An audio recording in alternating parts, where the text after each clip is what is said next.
Buen día, Guadalupe y Melanie, ¿cómo están? ¿Bien?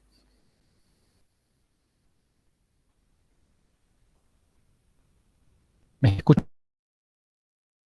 bien, chicas? ¿Qué tal, Guadalupe? Buen día, ¿me escuchan? Bárbaro.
Buen día, Bernardo, ¿cómo estás? ¿Cómo están todos? Un día. Lucas, Buen día, Walter. hola, felicitas. Buen día.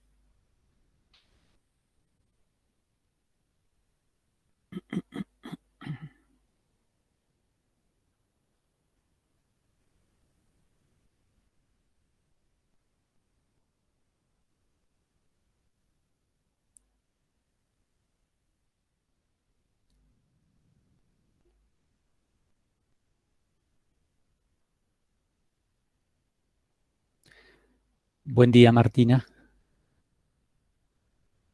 Desde otro perfil.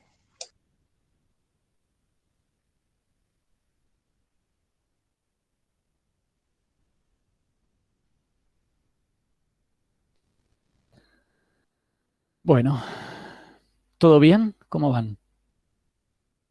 ¿Cómo los lleva el cuatrimestre?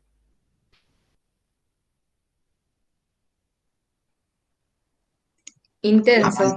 Intenso, ¿no? Es un cuatrimestre intenso para Y ustedes. porque es corto, entonces Ajá, es como meter todo en 3 meses. Es corto y tienen, bueno, termo, que es una materia pesada, y ustedes cursan también química y bioquímica, creo, ¿no? Que también los hacen estudiar bastante, ¿no? Bueno, yo por mi caso, capaz que estoy ahí de dejarla. dejar química y Yo- bioquímica, sí, Lucas, está muy jodida. sí, tienen mucho para estudiar. Sí, y hay Bueno, problemas con la cátedra. No sé, está raro. bueno. Es un tema de tensión que usted no pasa. Es al contrario, es lindo cursarla. Sí, los comentarios que me llegan de la materia es que, no sé, sí, como que aún en condiciones, digamos, no pandémicas, como que, bueno, no quiero meterme en un tema que no conozco, así que tengo comentarios, nada más. Bueno, muy bien. Somos 10. Bien, vamos a comenzar. Espero que con el seminario vayan avanzando bien. Yo por lo que veo van preguntando y van consultando sobre el seminario, ¿no? Así que, a ver, para ponerlos en contexto, nosotros estamos a 18, nos quedaría esta semana y la semana que viene completa, ¿eh? Y ya el próximo viernes, el viernes de la tercera semana, ahí tendríamos el parcial. Así que en tiempo estamos bien. Pero bueno, ustedes continúen avanzando a buen ritmo. Y cualquier duda que tienen, siempre las van preguntando. Bueno, muy bien. Y les recuerdo, pregunten desde los aspectos más conceptuales de cada ejercicio. Eso les va a permitir a ustedes tener, digamos, el conocimiento de base de cada punto que se va ejercitando en cada ejercicio. Bueno, hoy lo que vamos a hacer es vamos a comenzar con equilibrio de fases en sistemas de más de un componente. Todo lo que hemos visto hasta aquí, en esta segunda parte del curso, ha sido la termodinámica de soluciones homogéneas. Nosotros siempre hemos considerado que las soluciones estaban en una única fase. Bueno, a partir de ahora vamos a comenzar a ver sistemas. Permítanme que voy a admitir a una compañera. Bueno, vamos a comenzar a ver sistemas formados por soluciones, lógicamente con más de un componente, que están en condición de equilibrio de fases, que existen en equilibrio de fases. Vamos a comenzar nosotros analizando cada uno de los diferentes equilibrios de fase que se pueden establecer. Vamos a comenzar analizando el equilibrio líquido-vapor, luego vamos a pasar a analizar el equilibrio líquido-líquido, es decir, dos fases líquidas en equilibrio. Luego vamos a pasar a analizar el equilibrio sólido-líquido, una fase sólida y una fase líquida. Y finalmente vamos a analizar el equilibrio sólido-sólido. De ese modo vamos a ir barriendo, si uno se imagina, por ejemplo, una solución formada, por ejemplo, por dos componentes, que uno lo tiene a presión atmosférica y a una temperatura que está en el vapor, donde los dos componentes existen en el vapor. Si uno imaginariamente fuese bajando la temperatura a presión constante, se va a ir encontrando con, en la medida que existan esos equilibrios para los distintos sistemas, se va a ir encontrando con los distintos tipos de equilibrios. El equilibrio líquido-vapor, que es cuando los componentes pasan del estado de vapor al estado líquido. Luego, ahí me puedo encontrar o no, ya lo vamos a discutir, con un equilibrio líquido-líquido, donde hay una inestabilización de la solución homogénea y se forman dos fases líquidas. Luego, si bajo la temperatura lo suficiente, van a empezar a pasar los componentes del estado líquido al estado sólido.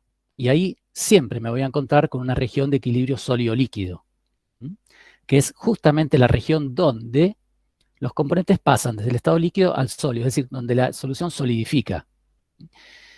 Y si continúo bajando la temperatura, ahora ya dentro de la región de sólido, del estado sólido, me puedo encontrar o no con una región de equilibrio sólido-sólido. Bueno, todos esos distintos equilibrios de fases los vamos a comenzar a analizar a partir de ahora, uno por uno. Entonces, vamos a meternos en el análisis del equilibrio líquido-vapor, pero antes de eso, voy a darles una demostración que, si bien yo he comentado e introducido el concepto, no lo he demostrado. Así que ahora voy a hacer formalmente la demostración de las condiciones de equilibrio de fases en soluciones formadas por más de un componente, es decir, en sistemas multicomponentes, en soluciones. ¿Estamos? ¿Cuáles son las condiciones para el equilibrio de fases en sistemas multicomponentes? Si bien esto yo ya lo he anticipado, no lo he demostrado, así que lo voy a hacer ahora.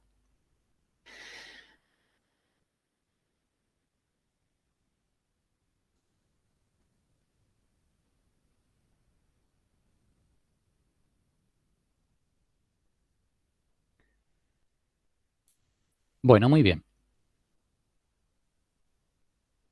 Entonces, vamos a considerar, como yo les muestro aquí en este dibujito, un sistema cerrado que está a presión y temperatura constante, es decir, está en equilibrio térmico y mecánico, porque justamente estoy a Peite constante. Este sistema, adentro de este sistema yo tengo, digamos, n componentes, digamos un sistema formado por más de un componente. Aquí lo llamo I componentes, esta letra I me indica la cantidad de componentes que tengo. Y además, fíjense ustedes, mi sistema existe como dos fases. Esta fase que marco aquí, rayada con celeste, que se llama fase alfa, ven estas gotitas de fase alfa, y la fase beta, que sería la fase que es continua en todo este sistema. Dos fases, la fase alfa y la fase beta. cada fase tiene sus propias propiedades. Por eso justamente son fases. Recuerden cuando veían en el secundario sistemas materiales, empezaban a hablar de fases, componentes y todo lo demás, sistemas homogéneos, sistemas heterogéneos, y definían una fase justamente como un sistema homogéneo, en definitiva, con propiedades homogéneas. Bueno, cada una de estas fases, la fase alfa y la fase beta, tiene sus propias, valga la redundancia, propiedades. Entonces, mi sistema está en equilibrio térmico y mecánico con los alrededores, porque está P y T constante, pero consideremos que no necesariamente está en equilibrio de fases. Es decir, que no necesariamente estas dos fases alcanzaron el equilibrio de fases, el equilibrio material que llamamos, que tiene que ver con el equilibrio de transferencia de masa, de moles, digamos, de una fase a la otra. Nosotros ya hemos visto que la condición que se debe establecer para el equilibrio material es que el diferencial de G de mi sistema, cuando hablo aquí del diferencial de G del sistema como un todo, me estoy refiriendo a la energía libre de Gibbs total, no por unidad de mol, sino total de mi sistema, ¿sí? Total, la suma de la fase alfa y de la fase beta, total. Bueno, nosotros hemos visto que para que se establezca el equilibrio material en un sistema a presión y temperatura constante, se tiene que dar la condición que el diferencial de G sea igual a 0. El diferencial de G del sistema total sea igual a 0. Si el proceso no alcanzó el equilibrio, si el sistema no está en equilibrio material, entonces lo que se verifica es que el diferencial de G a P y T constante es menor que 0. Nosotros ya hemos demostrado esta condición, que mi sistema puede evolucionar hacia el equilibrio y en ese caso el diferencial de G a P y T va a ser menor que 0 en un proceso irreversible. Y cuando se alcanza el equilibrio material a P y T constante, el diferencial de G del sistema se hace igual a 0. Es decir, G se hace constante. Lo que decíamos ya algunas clases atrás, ¿no? La energía libre de Gibbs de mi sistema disminuye durante los procesos irreversibles y alcanza el equilibrio y se hace constante cuando el sistema justamente alcanza el equilibrio material. Bueno, entonces vamos a aplicar esta condición, a este sistema que estoy considerando aquí. Un sistema formado por I componentes y dos fases, la fase alfa y la fase beta. Cada una de las fases, tanto la fase alfa como la beta, contienen a los I componentes. Bueno, el número de moles del componente I que hay en la fase alfa lo llamo Ni alfa.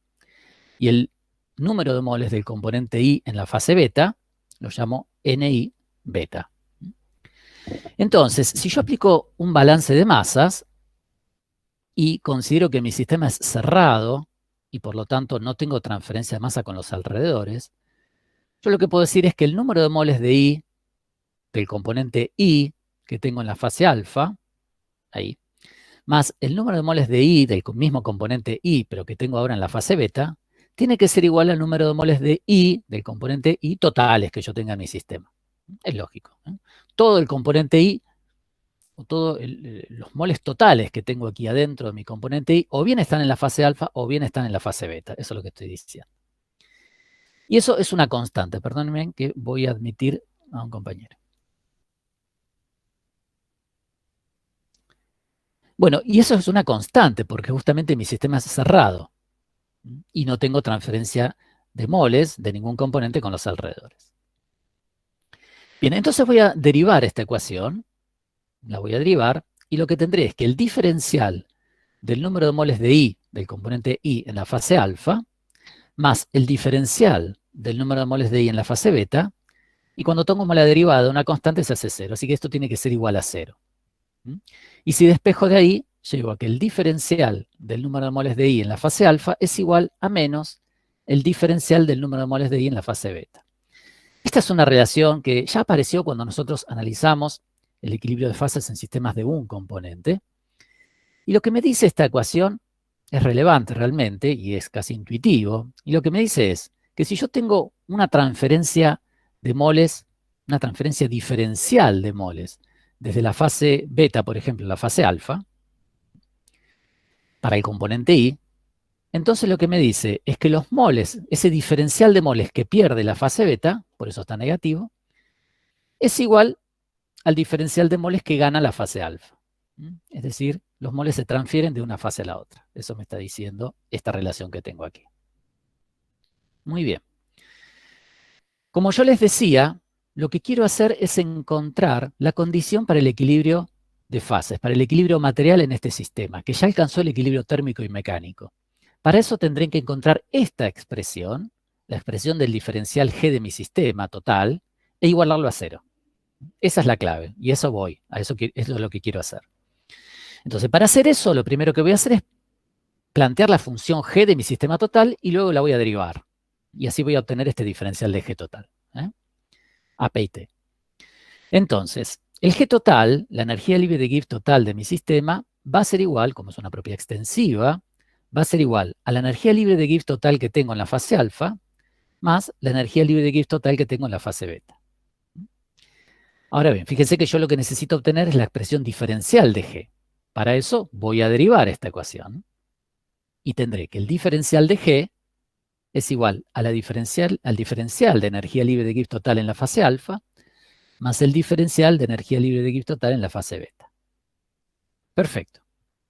Ahora bien, fíjense, la energía libre de Gibbs total en la fase alfa es una función ¿de qué? Bueno, es una función de la presión, de la temperatura y del número de moles de cada una de las especies que tengo en la fase alfa. Fíjense que yo para obtener este diferencial de G total, que es lo que yo necesito obtener los diferenciales de G en la fase alfa y en la fase beta. Bien, para obtener este diferencial de G en alfa, planteo la función G en la fase alfa, que es una función de estas variables, y la derivo a P y T constante. Cuando la derivo, fíjense que me van a quedar distintos términos. Como lo estoy derivando a P y T constante, las variables dependientes o las derivadas dependientes de P y T se me anulan. Y me van a quedar una serie de términos que van a ser todas las derivadas de la energía libre de Gibbs total de la fase alfa con respecto al número de moles de cada uno de los componentes que tengo en esa fase. Es decir, me queda esta sumatoria que está acá.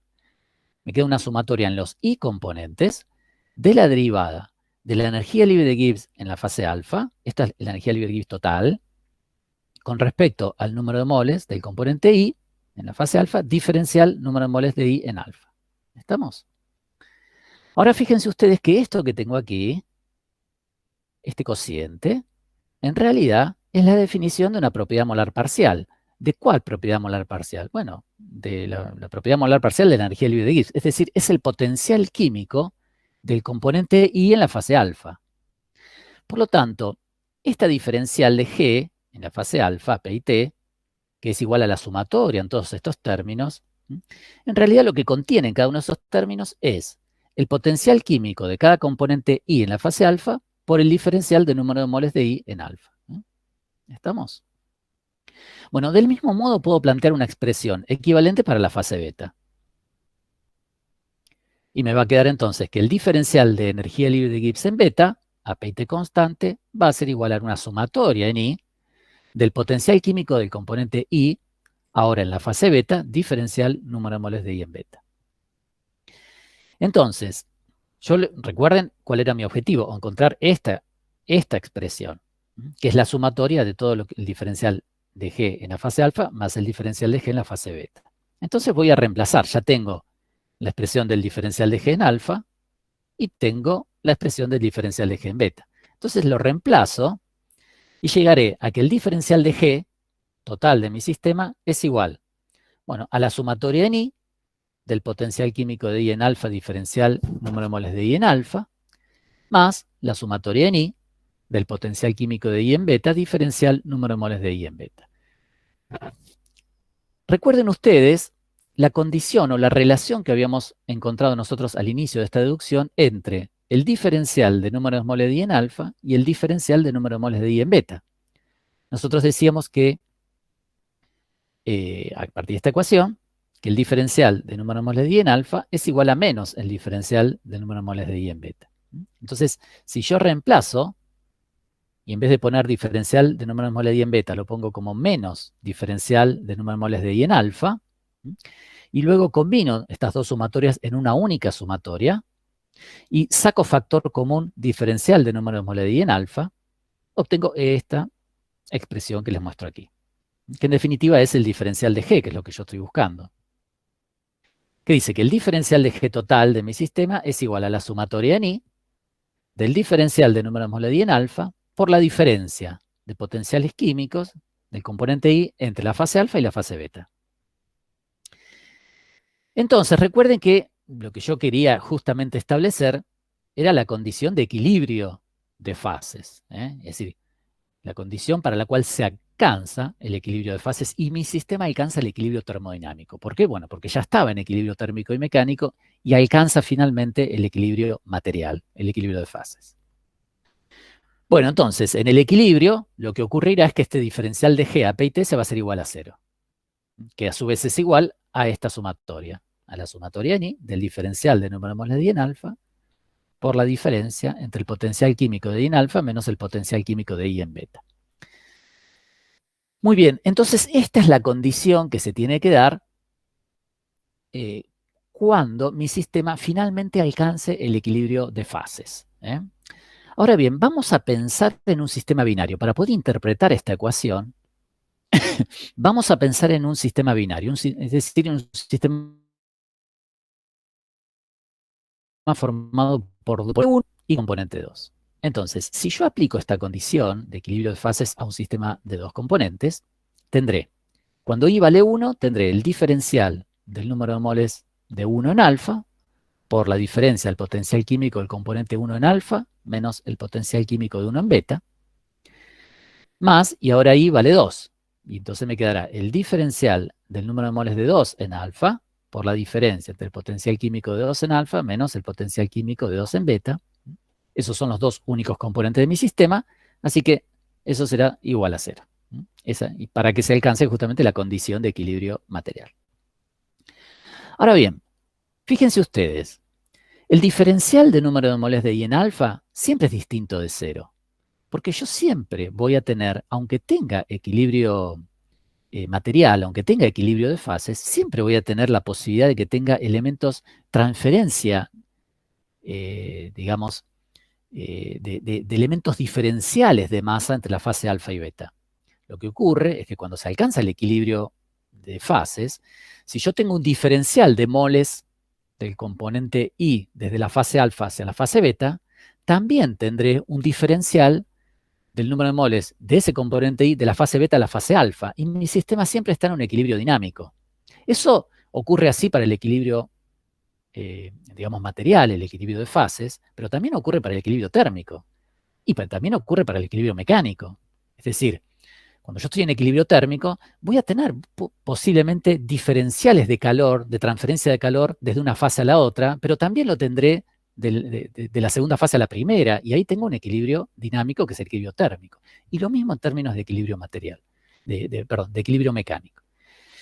Entonces, este diferencial del número de moles de I en alfa siempre es distinto de 0, al igual que este otro. De modo tal que para que esta sumatoria sea finalmente igual a 0, se tienen que dar las dos condiciones, que este paréntesis se haga igual a 0 y que este otro también se haga igual a 0. Fíjense ustedes que se demuestra, alguien me podría decir, bueno, pero esto también se puede hacer igual a 0 si este paréntesis es positivo y este es negativo.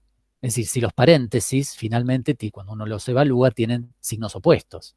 Bueno, se demuestra por Gibbs-Duhem que los dos paréntesis siempre tienen el mismo signo. Si uno es positivo, el otro también, y viceversa. Es decir, la única manera de que esta condición de igualación a 0 se satisfaga es que este paréntesis se haga igual a 0 y este también se haga igual a 0. Entonces, fíjense que si este paréntesis se hace igual a 0, lo que tengo, y este también se hace igual a 0, lo que tengo es que para que se alcance el equilibrio de fases, se me tiene que dar la siguiente condición, que el potencial químico del componente 1 en la fase alfa sea igual al potencial químico del componente 1 en la fase beta. Y también que el potencial químico del componente 2 en la fase alfa tiene que ser igual al potencial químico del componente 2 en la fase beta. Es decir, se tienen que dar todas estas condiciones para el equilibrio termodinámico. Para el equilibrio material, esta, que el potencial químico de cada componente I en la fase alfa sea igual al potencial químico de ese componente I en la otra fase, en la fase beta. Y esto se tiene que satisfacer para todos los componentes I de mi sistema. Además, se tiene que satisfacer la condición de equilibrio térmico, es decir, que la temperatura de la fase alfa sea igual a la temperatura de la fase beta, y además se debe satisfacer el equilibrio mecánico, es decir, que la presión de la fase alfa sea igual a la presión de la fase beta.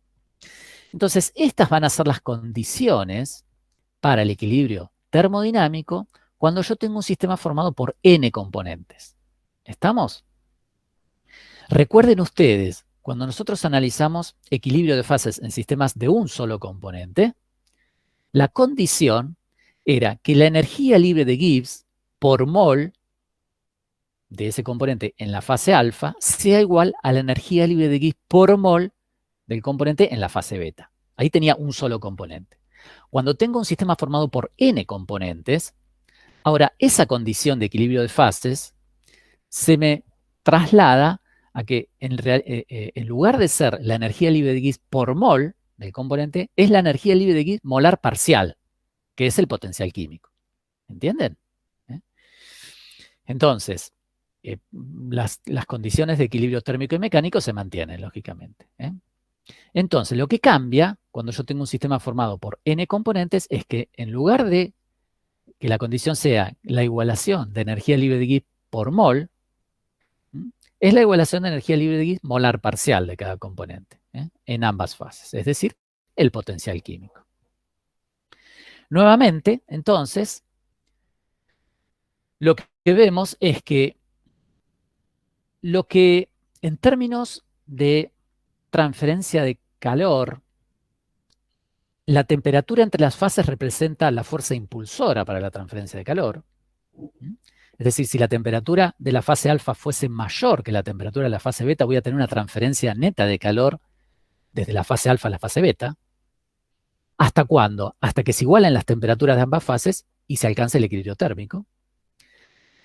Al igual que la presión de cada fase es una fuerza impulsora para la transferencia de trabajo PV, es decir, si la presión de la fase alfa fuese mayor que la presión de la fase beta, entonces voy a tener un proceso de expansión de la fase alfa. ¿Estamos? De manera tal que, ¿hasta cuándo digo? Y eso implica un cambio de volumen y por lo tanto implica un trabajo que la fase alfa realiza sobre la fase beta. ¿Hasta cuándo? Hasta que se igualan las presiones de cada fase. Y ahí se alcanzará el equilibrio mecánico. Del mismo modo, el potencial químico de cada componente en cada fase es la fuerza impulsora para la transferencia de masa de ese componente entre ambas fases.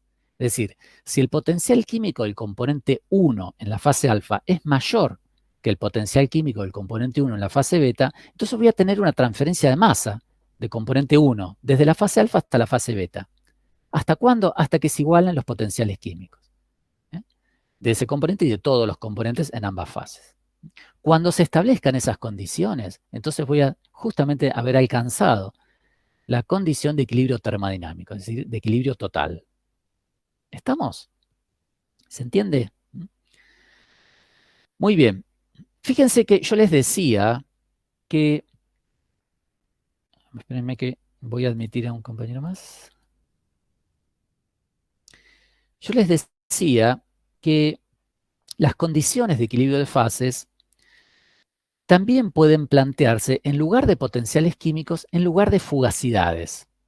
¿Estamos? Es otra manera alternativa de plantear las condiciones de equilibrio de fases. Entonces, vamos a ver qué pasaría si nosotros queremos plantear las condiciones de equilibrio de fases en lugar de potenciales químicos como fugacidades, en términos de fugacidades. Bueno, para eso lo que voy a hacer es voy a plantear y voy a partir de mi definición de fugacidad, en términos de fugacidad parcial, digamos, en un sistema de I componentes para un componente I. Entonces me queda que el diferencial de potencial químico de I es igual a RT por el diferencial logaritmo natural de la fugacidad parcial de I. Esta es la definición que ya hemos visto para la fugacidad parcial de un componente I en una mezcla. ¿Qué es lo que voy a hacer? Voy a integrar ahora esta expresión desde la fase alfa hasta la fase beta.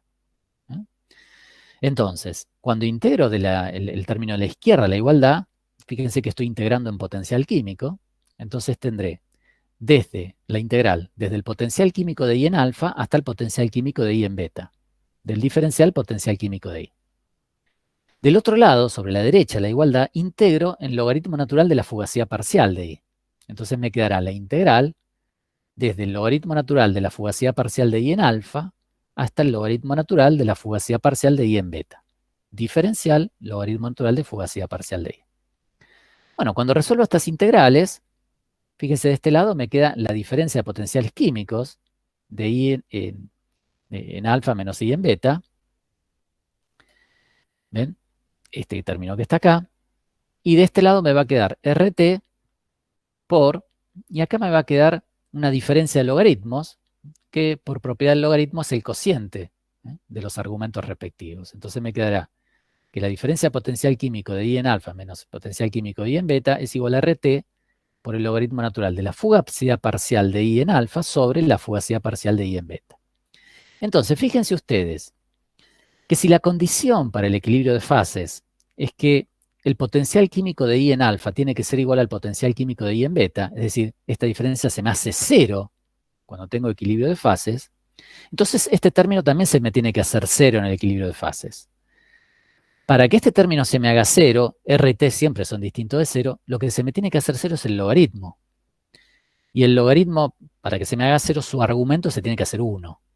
Y para que el argumento logaritmo se haga 1, entonces la fugacidad parcial de I en alfa tiene que ser igual a la fugacidad parcial de I en beta. Entonces, con esto demuestro que si se debe cumplir la condición de que el potencial químico de I en alfa es igual al potencial químico de I en beta, para que se alcance el equilibrio de fases, también se satisface la condición que la fugacidad parcial de I en alfa es igual a la fugacidad parcial de I en beta. ¿Estamos? Entonces, una forma alternativa de plantear las condiciones de equilibrio termodinámico en términos de fugacidades parciales es esta que les muestro aquí. Que la fugacidad parcial de I en alfa tiene que ser igual a la fugacidad parcial de I en beta, y esto se tiene que dar para todos los componentes I de mi sistema, y la condición de equilibrio térmico, la temperatura de alfa tiene que ser igual a la temperatura de beta, y la condición de equilibrio mecánico, la presión de alfa es igual a la presión de beta. Estas serán las condiciones de equilibrio termodinámico planteadas en términos de fugacidades parciales. Y estas serán las condiciones de equilibrio termodinámico planteadas en términos de potencial químico.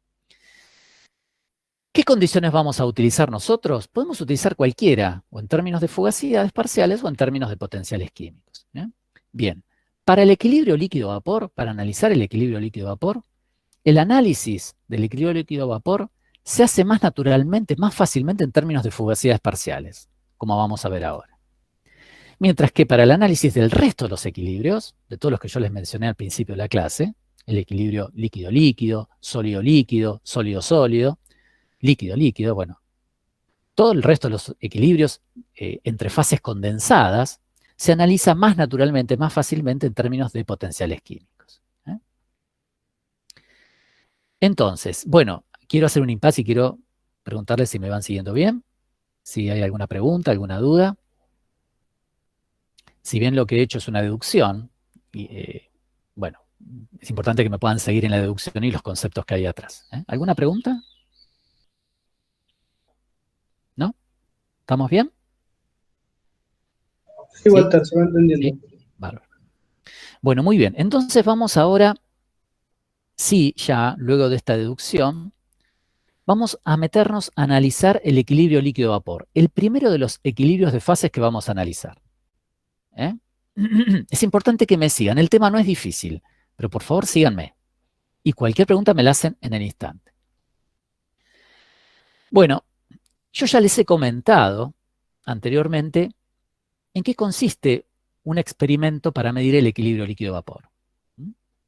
Entonces, vuelvo al mismo dibujito. Este sería la representación de mi experimento, donde yo tengo un sistema cerrado. Adentro tengo, digamos, un sistema formado por dos componentes que están en estado líquido y que a su vez la fase líquida está en equilibrio con su vapor, que también están formados por los dos componentes.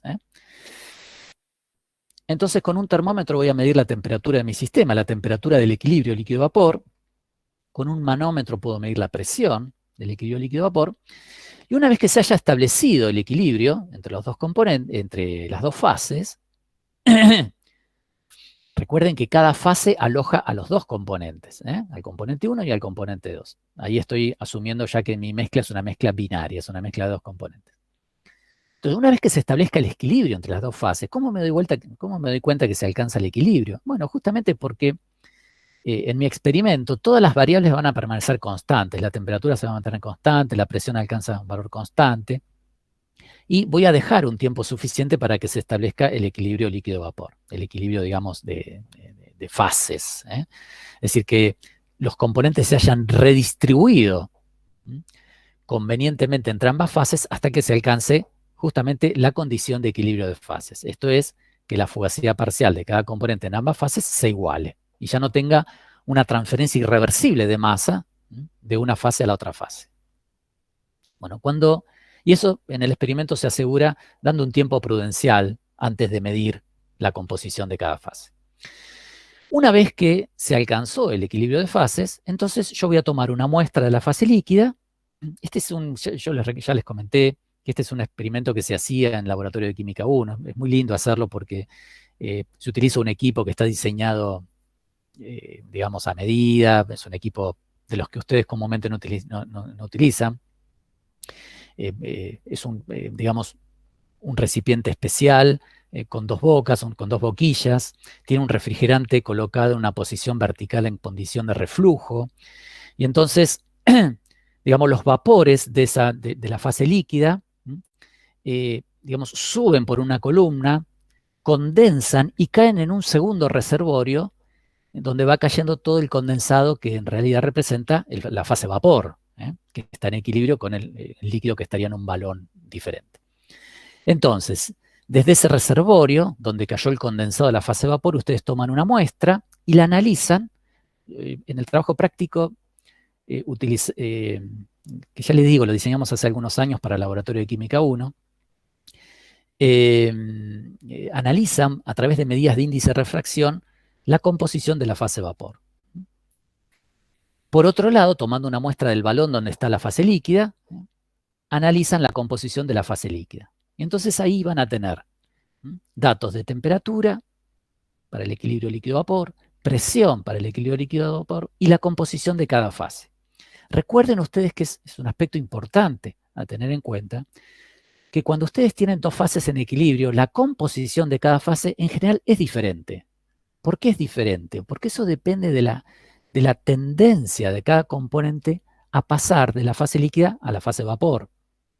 ¿Entienden? Y en general, los diferentes componentes de una mezcla tienen distintas tendencias a pasar al vapor. Y eso hace que la composición de la fase vapor en general sea diferente de la composición de la fase líquida, como vamos a analizar a partir de ahora. Muy bien, entonces, con este experimento ustedes pueden medir las variables, que son la presión, la temperatura y la composición, por ejemplo, el componente 1 en la fase líquida y el componente 1 en la fase vapor. Determinando X1, ustedes van a poder determinar X2, porque en un sistema binario, bueno, saben que X2 es igual a 1 menos X1, y del mismo modo, si tienen Y1, determinarán Y2. Muy bien, ese es el experimento. Y así se determinan datos experimentales para el equilibrio líquido-vapor. Muy bien, vamos a empezar ahora a hacer el análisis del equilibrio líquido-vapor. Y nosotros vamos a analizar tres condiciones de análisis diferentes. Vamos a hacer tres condiciones de análisis diferentes. ¿Estamos? Lo vamos a analizar al equilibrio líquido-vapor a través de tres condiciones diferentes. ¿Estamos? Vamos a ir desde del caso más simple de análisis al caso más complejo de análisis. El primer caso es el análisis más simple. El tercer caso que vamos a ver es el análisis más complejo. A su vez, el análisis más simple es el caso más particular y el análisis más complejo es el análisis más general. ¿Estamos? Pero lo que tiene que quedar claro es que vamos a hacer tres análisis del equilibrio líquido-vapor. El primer análisis que vamos a hacer, que yo les pongo aquí como caso 1, asume a la fase vapor como una mezcla de gases ideales y a la fase líquida como una solución líquida ideal. ¿Estamos? Estamos analizando ese caso particular, en el cual a la fase vapor yo la puedo asumir como una mezcla de gases ideales y a la fase líquida como una solución líquida ideal. Muy bien. Luego, les digo, se los anticipo para que ustedes ya en su mente se vayan dando cuenta hacia dónde estamos tendiendo nuestro análisis. El segundo caso que vamos a analizar, vamos a considerar al vapor como una mezcla de gases ideales y a la fase líquida ahora como una solución líquida real, con desviación de la idealidad. Y el último caso que vamos a analizar, el caso más general, digamos, pero también el más complicado de análisis, considera a las dos fases como soluciones reales, es decir, al vapor como una mezcla de gases reales y a la solución líquida o a la fase líquida como una solución líquida real, con desviaciones de la idealidad. Esos son los tres casos que vamos a analizar. Pero vamos a empezar por el primero. Entonces, en el caso 1, les vuelvo a repetir, al vapor lo tomamos como una mezcla de gases ideales y a la fase líquida como una solución líquida ideal en el contexto de Lewis y Randall, como siempre. Entonces, partimos de nuestra condición de equilibrio de fases en términos de fugacidades parciales, porque yo les dije que el equilibrio líquido-vapor se analiza más naturalmente en términos de fugacidades parciales, que en términos de potenciales químicos. Entonces, nuestro análisis siempre para el equilibrio líquido-vapor lo vamos a hacer en términos de fugacidades parciales. Entonces, parto de la condición de equilibrio de fases en términos de fugacidades parciales. Eso es, que la fugacidad parcial del componente I en la fase vapor tiene que ser igual a la fugacidad parcial del componente I en la fase líquida, y esta condición se tiene que satisfacer para los dos componentes, para el componente 1 y para el componente 2. Ahora lo que voy a hacer es reemplazar cada una de estas fugacidades parciales por la forma que toman esos dos tipos de fugacidad, tanto para la fase vapor, asumiendo mezcla de gases ideales, y para la fase líquida, asumiendo solución líquida ideal en el contexto de Lewis y Randall. Entonces, la fugacidad parcial de I en el vapor para una mezcla de gases ideales, como nosotros ya hemos visto, está dada por la fracción molar de I por la presión. ¿Estamos? Fíjense que el coeficiente de fugacidad parcial de I lo hago igual a 1 porque estoy asumiendo una mezcla de gases ideales.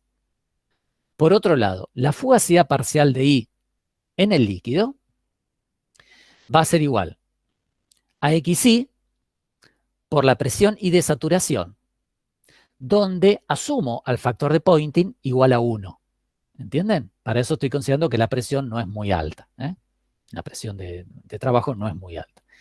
Fíjense ustedes también que el coeficiente de fugacidad de I de saturación lo asumo igual a 1 porque justamente estoy asumiendo que el gas, digamos, la fase gaseosa es ideal. Muy bien, entonces esta es la forma que me queda al reemplazar las fugacidades parciales de cada fase por sus formas. ¿Está claro esto? ¿Está claro cómo llegó a esta condición? Ustedes ahora están resolviendo el seminario donde están muy en tema con las expresiones de las fugacidades parciales para las mezclas de gases y para las mezclas líquidas. ¿Está claro esto? ¿Está clara esta expresión? ¿Alguna pregunta de esta expresión? Walter, presiones bajas más o menos en qué rango. Bueno, presiones bajas, como decimos, sí, en general las presiones de trabajo que queden por debajo de, digamos, de vuelta, esto depende de cada sistema en particular, pero las presiones de trabajo comúnmente, muchas veces el análisis de equilibrio líquido-vapor se hace a presión atmosférica. En esas condiciones, ustedes pueden despreciar justamente el comportamiento de gas real y pueden asumir gases ideales. Si están trabajando a presiones ya que suben los 10 bares, bueno, ahí sí tendrán que asumir un comportamiento de gas real, de mezcla de gases reales, ¿sí? Pero muchas veces el equilibrio líquido-vapor se establece en condiciones de presión no muy lejas de la atmosférica, y en esas condiciones ustedes podrían a priori asumir comportamiento de gases ideales. De todos modos, les vuelvo a repetir, depende de cada sistema. ¿Sí?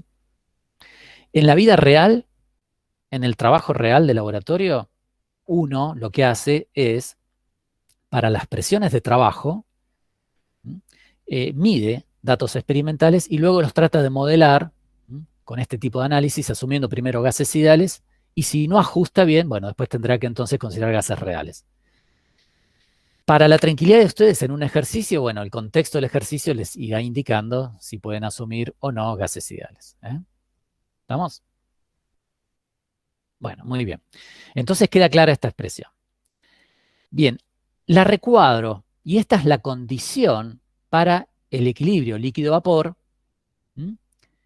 para el equilibrio de fases líquido-vapor, asumiendo el caso 1, es decir, gases ideales para la fase vapor y solución líquida ideal para la fase líquida. Y a esta ecuación se la denomina ley de Raoult, y se la subrayo porque de ahora en más, inclusive en las materias superiores de ingeniería, varias de las materias de operaciones y demás, ustedes comúnmente se trabaja con la ley de Raoult para analizar el equilibrio líquido-vapor. Entonces, cuando ustedes estén en los cursos, ya les digo, de operaciones, más adelante en la carrera, y analicen procesos de destilación o extracción, donde justamente analicen el proceso utilizando la ley de Raoult, lo que están asumiendo es esto. Lo que están asumiendo es esto. Por eso quiero que en este momento fijen en algún archivo de su cabeza esta condición y esta expresión. La ley de Raoult, fíjenlo a partir de ahora, la ley de Raoult lo que establece es la condición para el equilibrio líquido-vapor, asumiendo a la fase vapor como una mezcla de gases ideales y a la fase líquida como una solución líquida ideal en el contexto de Lewis y Randall. ¿Estamos? Esa es la ley de Raoult. Y por eso se las subrayo aquí, se las recuadro y se lo subrayo ley de Raoult. ¿Estamos? ¿Quedó? Bien.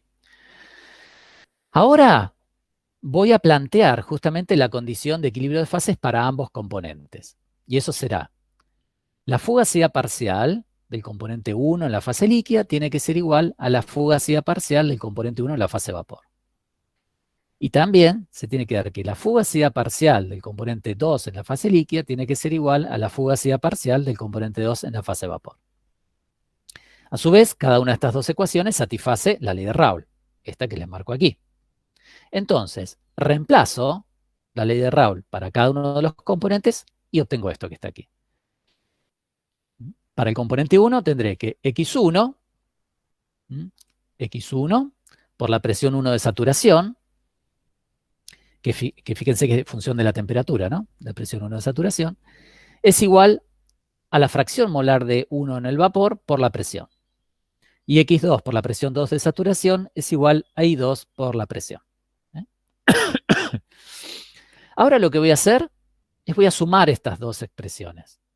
Las sumo término a término, miembro a miembro. Sumando ambas ecuaciones, lo que tengo es x1 por la presión 1 de saturación, que es función de la temperatura, más x2 por la presión 2 de saturación, tiene que ser igual a I1 por P más I2 por P. Fíjense que si yo saco factor común P, esto me quedaría P por la fracción molar de 1 en el vapor más la fracción molar de 2 en el vapor. Y eso es igual a 1, como ya sabemos. Así que este segundo miembro, el miembro de la derecha, los dos términos, la sumatoria de los dos términos me da P, me da la presión. Entonces, a lo que llego es a esta ecuación que yo marco aquí como ecuación 1, que dice que la presión es igual a x1 por la presión 1 de saturación, que es función de T, más x2 por la presión 2 de saturación. Y esta es una de las ecuaciones que voy a utilizar para el análisis. Por eso se las marco aquí en naranja. La otra expresión que voy a utilizar para el análisis, fíjense lo que me da la primera ecuación. ¿Qué me da la primera ecuación? Bueno, si yo mido los valores de presión, lo que me relaciona, aquí está metida la temperatura, es decir, la primera ecuación me relaciona la presión para el equilibrio líquido-vapor con la temperatura para el equilibrio líquido-vapor y con la composición de la fase líquida, ¿ven? X1 y X2. Ahora lo que necesito es una ecuación analítica que me dé la dependencia de la presión con la temperatura y la composición de la fase vapor. Porque aquí no aparece la composición de la fase vapor. Bueno, esa segunda ecuación puede ser cualquiera de estas dos. ¿Ven? Cualquiera de estas dos me da. Es una ecuación que me relaciona la presión, la temperatura, la composición de la fase líquida y la composición de la fase vapor. Entonces, por ejemplo, tomo esta ecuación, despejo de aquí la composición de la fase vapor, I1, y tendré que I1 es igual a X1 por la presión 1 de saturación, estoy despejando de aquí, I1 es igual a X1 por la presión 1 de saturación sobre P. Sobre P. Y esta ecuación también la recuadro y la marco como ecuación 2. Estas dos ecuaciones que les marco aquí son las dos ecuaciones que a mí me van a permitir calcular el diagrama de fases para el equilibrio líquido-vapor. Es decir, el equilibrio líquido-vapor. ¿Estamos? Con estas dos ecuaciones, ustedes calculan el diagrama de fases. Ojo, calculan el diagrama de fases bajo esta consideración. Es decir, que la fase de vapor la asumo como gases ideales y la fase líquida como una solución líquida ideal en el contexto de Lewis y Randall. Muy bien. Entonces, fíjense ustedes, tengo dos ecuaciones, ¿ven? Esas dos ecuaciones, la ecuación 1 y la ecuación 2. Pero tengo 4 variables. ¿Cuáles son mis variables? La presión, la temperatura, que está ahí metida ahí adentro de la presión de saturación, X1 e I1, es decir, la composición de la fase líquida y la composición de la fase vapor. Tengo 4 variables y tengo 2 ecuaciones. Les vuelvo a repetir, yo lo que quiero con estas 2 ecuaciones es poder calcular un diagrama de fases, sin medirlo, ¿entienden? Después lo puedo medir para comparar cómo da mi análisis respecto de los datos experimentales, pero a priori yo quisiera poder calcular mi diagrama de fases sin la necesidad de medirlo. Para poder calcularlo, yo me doy cuenta que tengo 2 ecuaciones, pero tengo 4 variables. Entonces, yo no puedo resolver 4 variables con solamente 2 ecuaciones. Podré con 2 ecuaciones resolver 2 variables nomás. Entonces, lo que tendré que hacer es, voy a fijar 2 variables, las fijo, y voy a resolver para las otras 2 que me quedan. ¿Entienden? Esa es la estrategia. Esa es la estrategia. Entonces, comúnmente, el análisis del equilibrio líquido-vapor se hace a través de 2 tipos de representación gráfica. Una representación gráfica surge de fijar a la temperatura como una de las variables que yo voy a fijar, y el otro tipo de representación surge de fijar a la presión como una de las variables que fijo, de esas 2 variables. Bueno, vamos a comenzar por el primero de los tipos de representación. Les vuelvo a repetir. Yo tengo 2 ecuaciones y 4 variables. La presión, la temperatura, la composición de la fase líquida y la composición de la fase vapor. Entonces, para poder resolver con 2 ecuaciones, yo podré resolver, bueno, con 2 ecuaciones solamente podré resolver 2 variables. Entonces, lo que se hace es fijar 2 de estas y resuelvo para las otras 2. Vamos a comenzar con un tipo de representación que surge de fijar como una de esas 2 variables a la temperatura. Y esto me va a dar un tipo de gráficos para el equilibrio líquido-vapor que es una representación a la temperatura constante. ¿Estamos? ¿Cómo se hace este análisis? Bueno, si yo fijo la temperatura, por ejemplo, digo, bueno, voy a analizar el equilibrio líquido-vapor a una temperatura de 305 grados Kelvin, ahí ya fijé la temperatura. Ese diagrama que voy a estar representando es a 305 Kelvin. ¿Se entiende? Bueno, cuando ustedes fijan la temperatura, las presiones de saturación de cada componente van a quedar inmediatamente determinadas. ¿Por qué? Porque recuerden cuando ustedes están en el diagrama de fases para un componente puro, están en la curva de equilibrio líquido-vapor, es decir, en la curva de saturación, ahí tienen solamente un grado de libertad. Entonces, si yo fijo la temperatura, la presión de saturación queda automáticamente determinada. A eso me estoy refiriendo. Entonces, al fijar la temperatura, las presiones de saturación de cada componente quedan determinadas. Y estos van a ser valores determinados. Además, recuerden ustedes que hay una relación, por supuesto, la composición X2 del componente 2 en la fase líquida es igual a 1 menos X1. Entonces, ¿qué es lo que se hace? Les decía, si la temperatura es constante, las presiones de saturación quedan determinadas. Ahora, para resolver este sistema de ecuaciones, lo que voy a hacer es fijar un determinado valor de X1. Es decir, digo, por ejemplo, X1 para mí ahora vale 0,1. ¿Sí? Entonces, si yo fijo un valor de X1, aquí me queda el valor S, y X2 es 1 menos X1, también toma un valor. Las presiones de saturación ya estaban determinadas al fijar la temperatura, así que esto me queda una cuenta, una sumatoria. Y así determino la presión. Para ese valor de temperatura que yo fijé, y para ese determinado valor de composición X1. Luego, con este valor de presión que calculé en la ecuación 1, lo reemplazo aquí en la ecuación 2, todo esto toman valores, y calculo la composición de la fase vapor. ¿Entienden? Y luego repito, es decir, ahora digo, bueno, ahora X1 en verdad, en lugar de ser 0,1, ahora digo que vale 0,2 y hago el mismo cálculo. Calculo la presión y luego reemplazo aquí y calculo la composición de la fase vapor. Y luego digo, bueno, X1 ahora vale 0,3. Calculo aquí, determino la presión, reemplazo aquí y determino la composición del vapor. Y así sucesivamente puedo barrer todo el rango de composiciones de X1, desde 0 hasta 1 si quieren. ¿Entienden? Muy bien. Entonces, luego los grafico a esos datos. Los grafico. Y obtengo este gráfico que les muestro aquí. Este es un gráfico donde en el eje Y represento la presión, estos valores de presión, y en el eje X represento la composición de la fase líquida, X1, y la composición de la fase vapor, Y1. ¿Estamos? Entonces, y este es un diagrama, como les decía, a temperatura constante, a esa temperatura a la cual yo hice mi cálculo. ¿Estamos? Entonces, ustedes van a decir, por ejemplo, bueno, para un determinado valor de presión, que puede ser este que está aquí,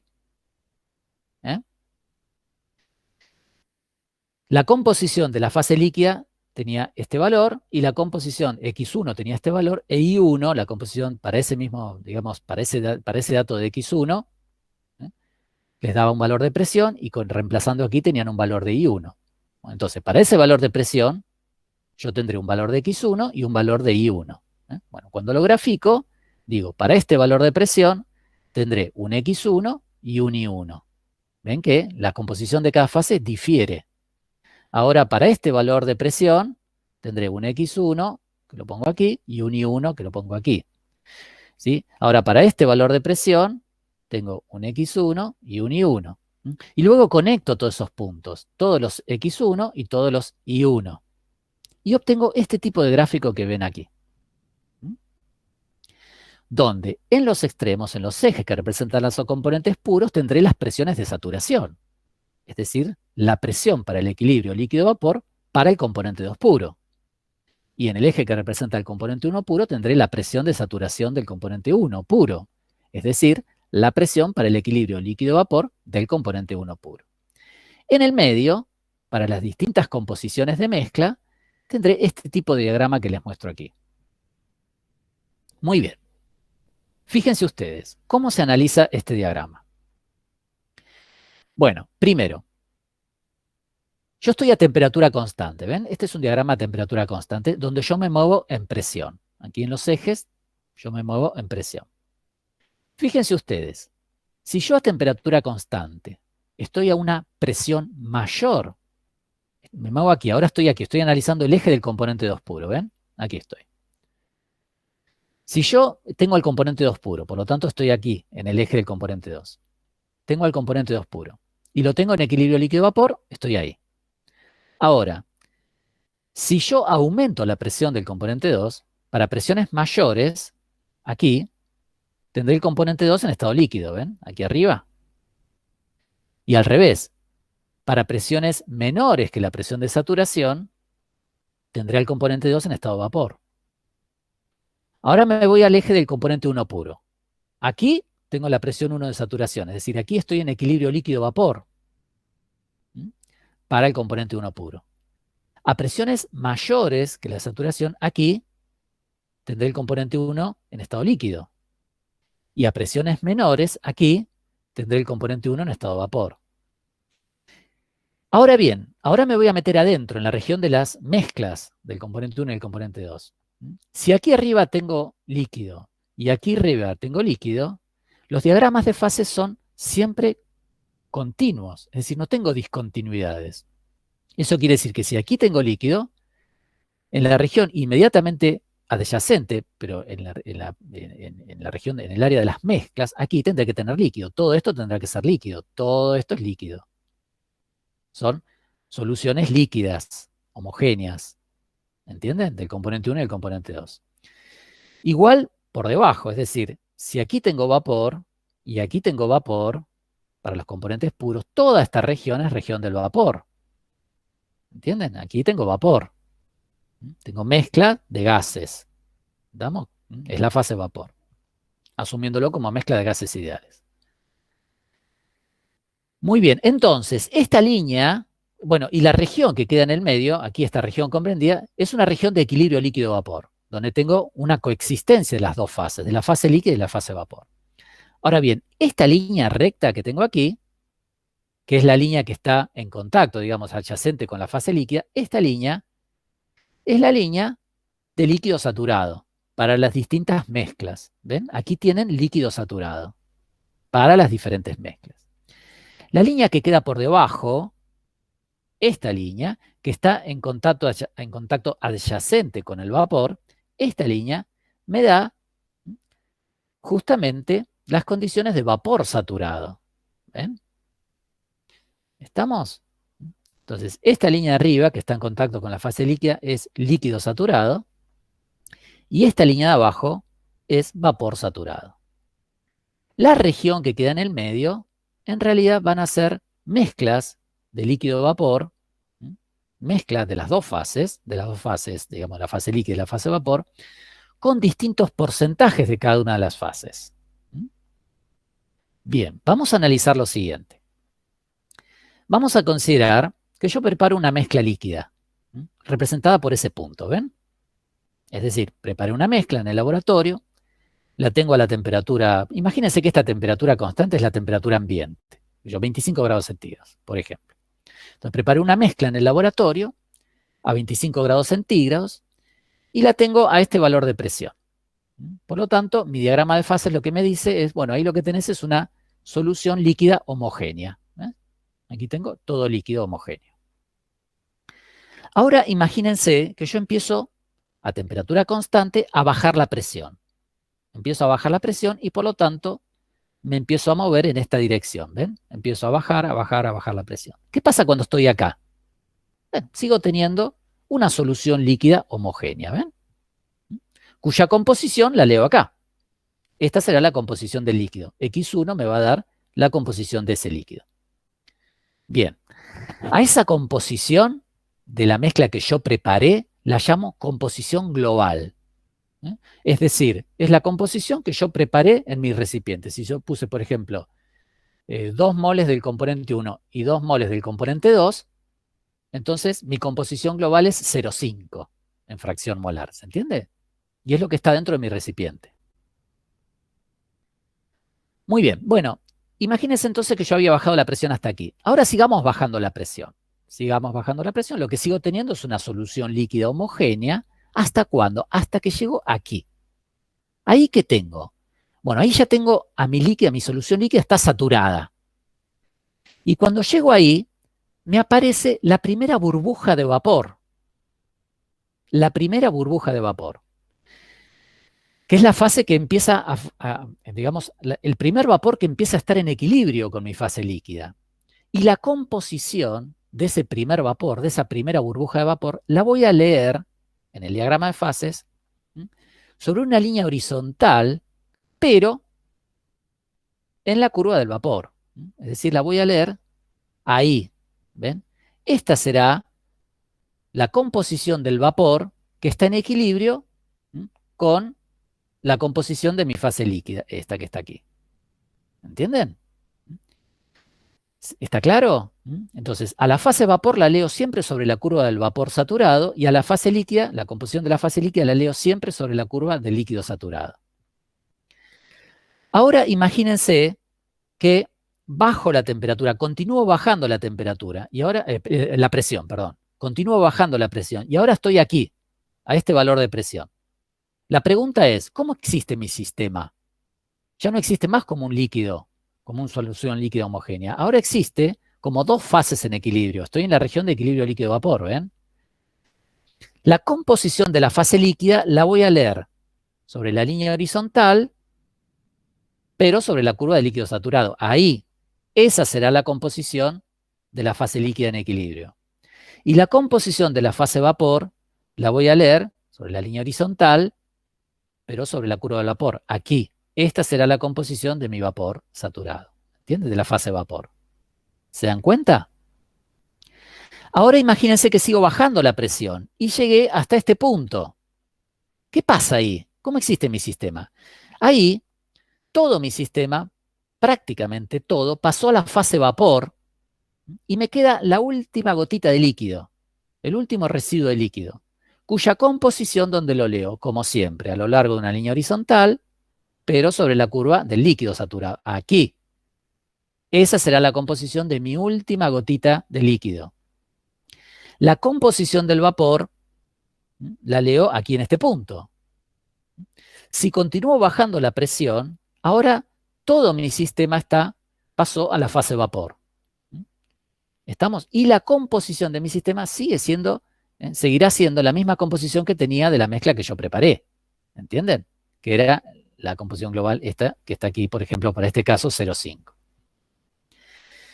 Fíjense que cuando en este análisis que he hecho, la composición de mi sistema, la composición global de mi sistema nunca cambia. Si yo preparé una mezcla de composición global 0,5, siempre voy a tener esa composición global, porque mi sistema es cerrado. Yo no tengo ni pérdida de componentes, ni ganancia de componentes. Los componentes se redistribuyen entre las dos fases, pero la composición global, que es la composición que yo preparé, es constante. Por eso yo en mi análisis lo hago siempre en una línea vertical, en la cual voy bajando a medida que cambio la presión, que disminuyo la presión en este caso. Ahora bien, cuando yo me metí dentro de la región de equilibrio líquido-vapor, la composición de cada fase va cambiando. ¿Por qué? Y bueno, porque hay, como yo les decía, distinta tendencia de las moléculas del componente 1 y del componente 2 a pasar de la fase líquida a la fase vapor. ¿Entienden? Por eso, la composición de cada fase en la región del equilibrio líquido-vapor va cambiando. ¿Cómo va cambiando? Y bueno, la composición del líquido va quedando a través de líneas, a través de puntos a lo largo de esta línea, y la composición del vapor va quedando a través de largo de puntos a lo largo de la línea del vapor. ¿Entienden? Pero la composición global es una línea horizontal, la composición global de mi sistema no cambia, por lo tanto yo siempre me desplazo a través de una línea vertical. ¿Entienden? ¿Me siguen en el análisis que hago? ¿Me siguen en el análisis? ¿Alguna pregunta? Bernabé. Profe, yo te quería Sí. hacer una consulta, si puede ser. Dale. Sí, Entendí dale. todo perfecto lo que quisiste explicar, ¿eh? En Sí. ese sentido sí, pero las funciones, digamos, tanto para el vapor saturado y para el líquido saturado, ¿serían con las ecuaciones 1 y 2? Eso me perdí. A ver, de vuelta, las funciones.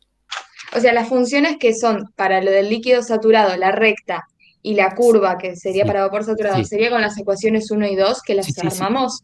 Sí, claro. Ah, Este bien, diagrama, si vos resolvés este sistema de ecuaciones, como lo mostré aquí, sí, pelicitas, vos obtenés este diagrama que está acá. ¿Ves? perfecto. Fíjate vos, mirá. ¿Cuál es la curva de líquido saturado? Esta, ¿no? Que es una recta. Sí, ¿Sí? Bien. Yo te decía, la ecuación 1 es esta, es la que me da justamente la composición de la fase líquida, ¿ves? Porque aparece claro, X1, acá aparece Y1. Fíjate, si vos X1 a X2 lo reemplazás por 1 menos X1 y reordenás esto es la ecuación de una recta. claro. ¿Sí? Justamente la recta que es esta, que está acá.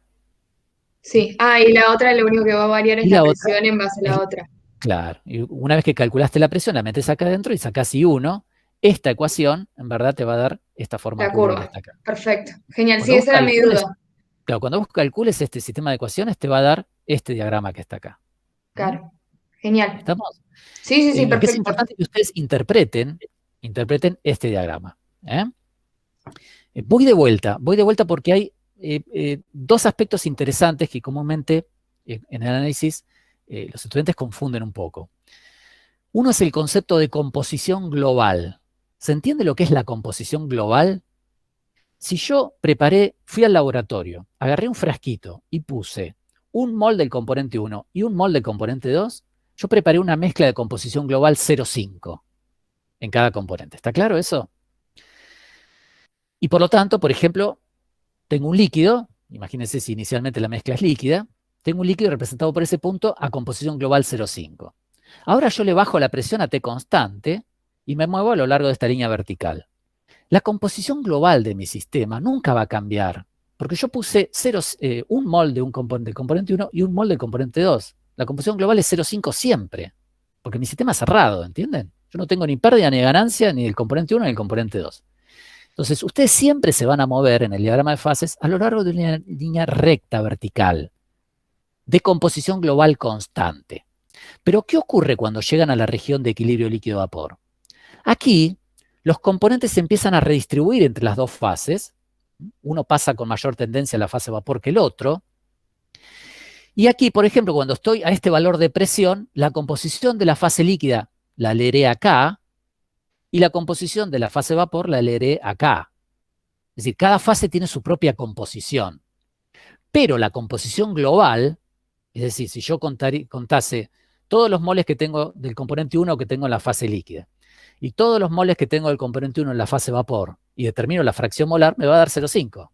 ¿Entienden? Simplemente se redistribuyeron entre las dos fases de una determinada manera, pero en total, en el balance de masa siempre tengo 0,5 de cada componente. Por eso yo me muevo a lo largo de esta línea vertical. ¿Estamos? Muchas veces acá hay errores conceptuales. ¿Por qué? Porque desde los cursos de química general, comúnmente se analizan procesos de destilación a partir de diagramas de fase de este tipo. Pero ¿qué pasa en un proceso de destilación? En un proceso de destilación, ustedes permanentemente están quitando componentes de la mezcla, que es el destilado. Entonces no tienen un sistema cerrado. ¿Entienden? Entonces tengan cuidado con eso. Si tienen implícito ese concepto de los cursos de química general donde analizaban procesos de destilación a partir de diagramas de fase, tengan en cuenta que un proceso de destilación no es un sistema en equilibrio, porque no es un sistema cerrado, digamos. Ustedes están permanentemente sacando material, digamos, están sacando componente 1 y componente 2. ¿Entienden? Bueno, muy bien. Volvamos a esto. Entonces, yo tenía mi composición global representada por ese punto. Estoy a temperatura constante, cualquier valor de temperatura, por ejemplo, la temperatura atmosférica, 25 grados centígrados, temperatura ambiente. Y empiezo en mi recipiente a bajar la presión. Yo les decía, cuando la presión está por aquí, estoy como un líquido homogéneo. Aquí también.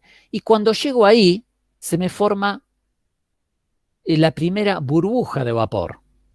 Bien, a este punto, donde se me forma la primera burbuja de vapor, cuya composición la leo aquí en la línea del vapor, a este punto se lo denomina punto de burbuja, porque justamente es donde aparece la primera burbuja de vapor. ¿Está claro? Bien, les decía, si continúo bajando la presión, y estoy aquí, tengo equilibrio entre las dos fases, donde la fase líquida la leo, su composición la leo aquí, en la curva del líquido, y la composición de la fase vapor la leo aquí, en la curva del vapor. Y cuando llegué a esta curva, ahí lo que me queda en el sistema es la última gotita de líquido. Todo mi sistema habrá pasado prácticamente a fase vapor, pero me queda la última gotita de líquido, cuya composición la leo aquí, Bueno, a ese punto se lo denomina punto de rocío. Punto de rocío. ¿Estamos? Fíjense que para cada una de las distintas mezclas que yo podría haber preparado en todo el rango de composición, cada mezcla tendrá su punto de burbuja y su punto de rocío. Cada mezcla tendrá su punto de burbuja y su punto de rocío. Su punto de burbuja, su punto de rocío, su punto de burbuja, su punto de rocío. Es decir, la conexión de todos esos puntos de burbuja, que en definitiva es la curva de líquido saturado, se la denomina como línea de burbuja o línea de líquido saturado.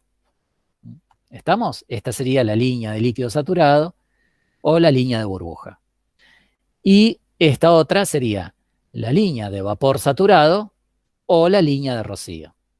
Porque tiene, justamente es la conexión de todos los puntos de rocío posibles. ¿Me siguen? Sí, Walter. ¿Se entiende?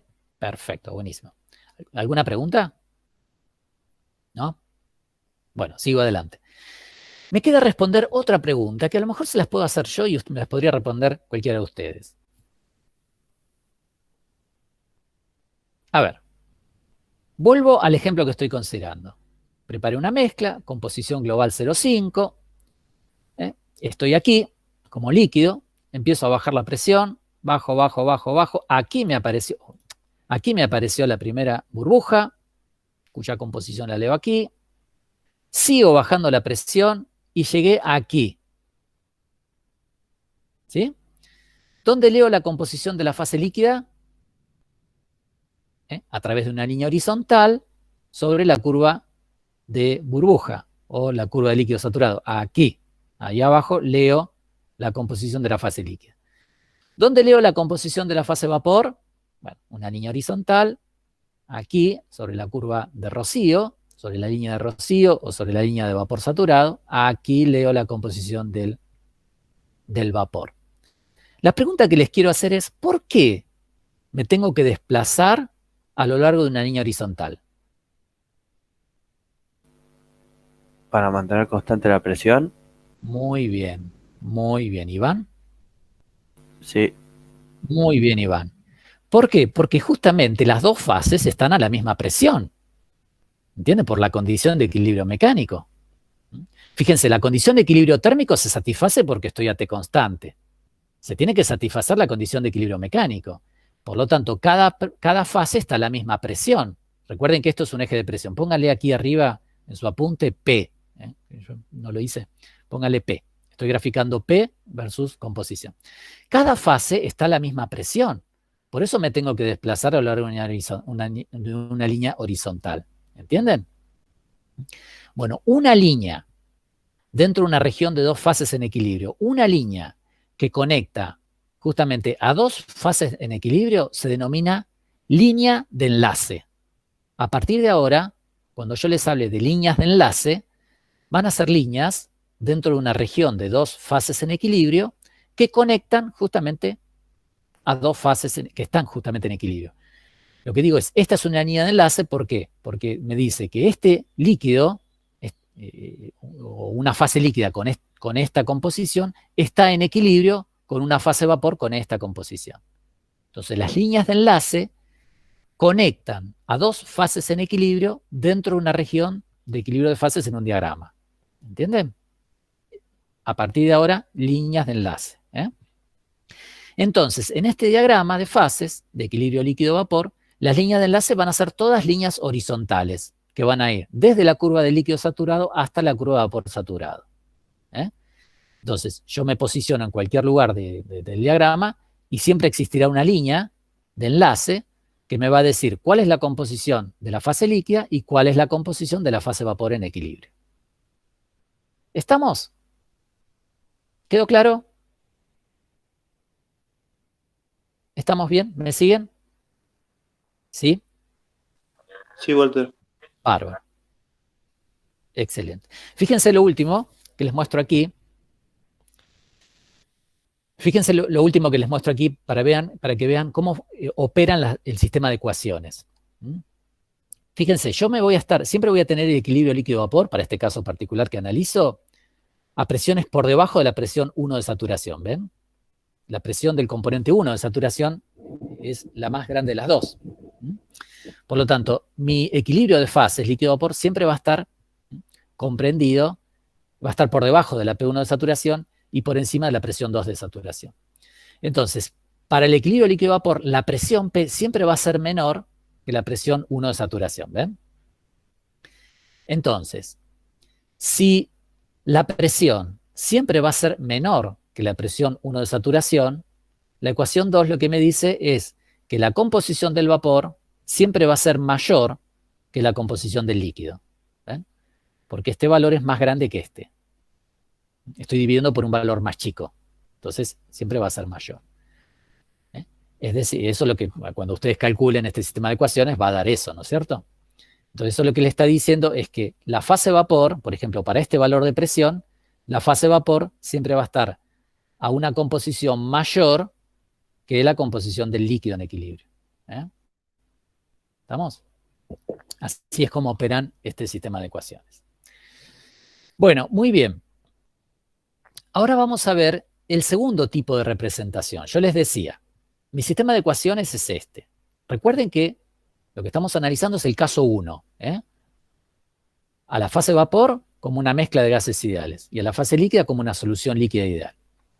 Bien, a su vez yo les decía, para ese tipo de análisis llegamos a este sistema de ecuaciones. En este sistema de ecuaciones teníamos 2 ecuaciones y 4 variables. Así que yo tenía que fijar 2 variables para poder resolver las otras 2. En este primer tipo de representación, ¿qué variables fijé? Fijé la temperatura y fijé valores de X1. Fijé variables de X1 y calculé P e I1. Y así armé mi diagrama de fases. Ahora voy a ver el otro tipo de representación que se utiliza y que es, en lugar de fijar la temperatura como una de las variables, fijo la presión como una de las variables. Y así voy a lograr lo que yo llamo representaciones a presión constante. Entonces, fíjense ustedes. Si la presión es fija, en mi sistema de ecuaciones, P es un valor, ¿sí? La presión es fija. ¿Estamos? Entonces, las presiones de saturación son funciones conocidas de la temperatura. Por ejemplo, puedo utilizar aquí ecuaciones de Antoine. ¿Estamos? Estas, digamos, ecuaciones que ya hemos visto cuando analizamos el equilibrio de fases en sistema unicomponentes.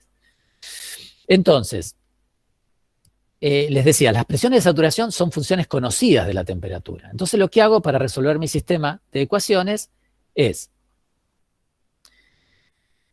le doy un valor a la temperatura, le doy un valor a T, por lo tanto P1 de saturación y la presión 2 de saturación toman valores, y despejo de esta primera ecuación X1. ¿Estamos? Luego, vengo aquí a la ecuación 2, con ese valor de X1 que calculé, la presión de saturación que es conocida y la presión P que es fija, para este caso calculo I1. ¿Estamos? Y luego, ¿qué hago? Bueno, le doy otro valor a la temperatura. Tomarán las presiones de saturación otro valor y despejo X1, lo reemplazo aquí y despejo y obtengo I1. Y así voy cambiando la temperatura, todo lo que quiero.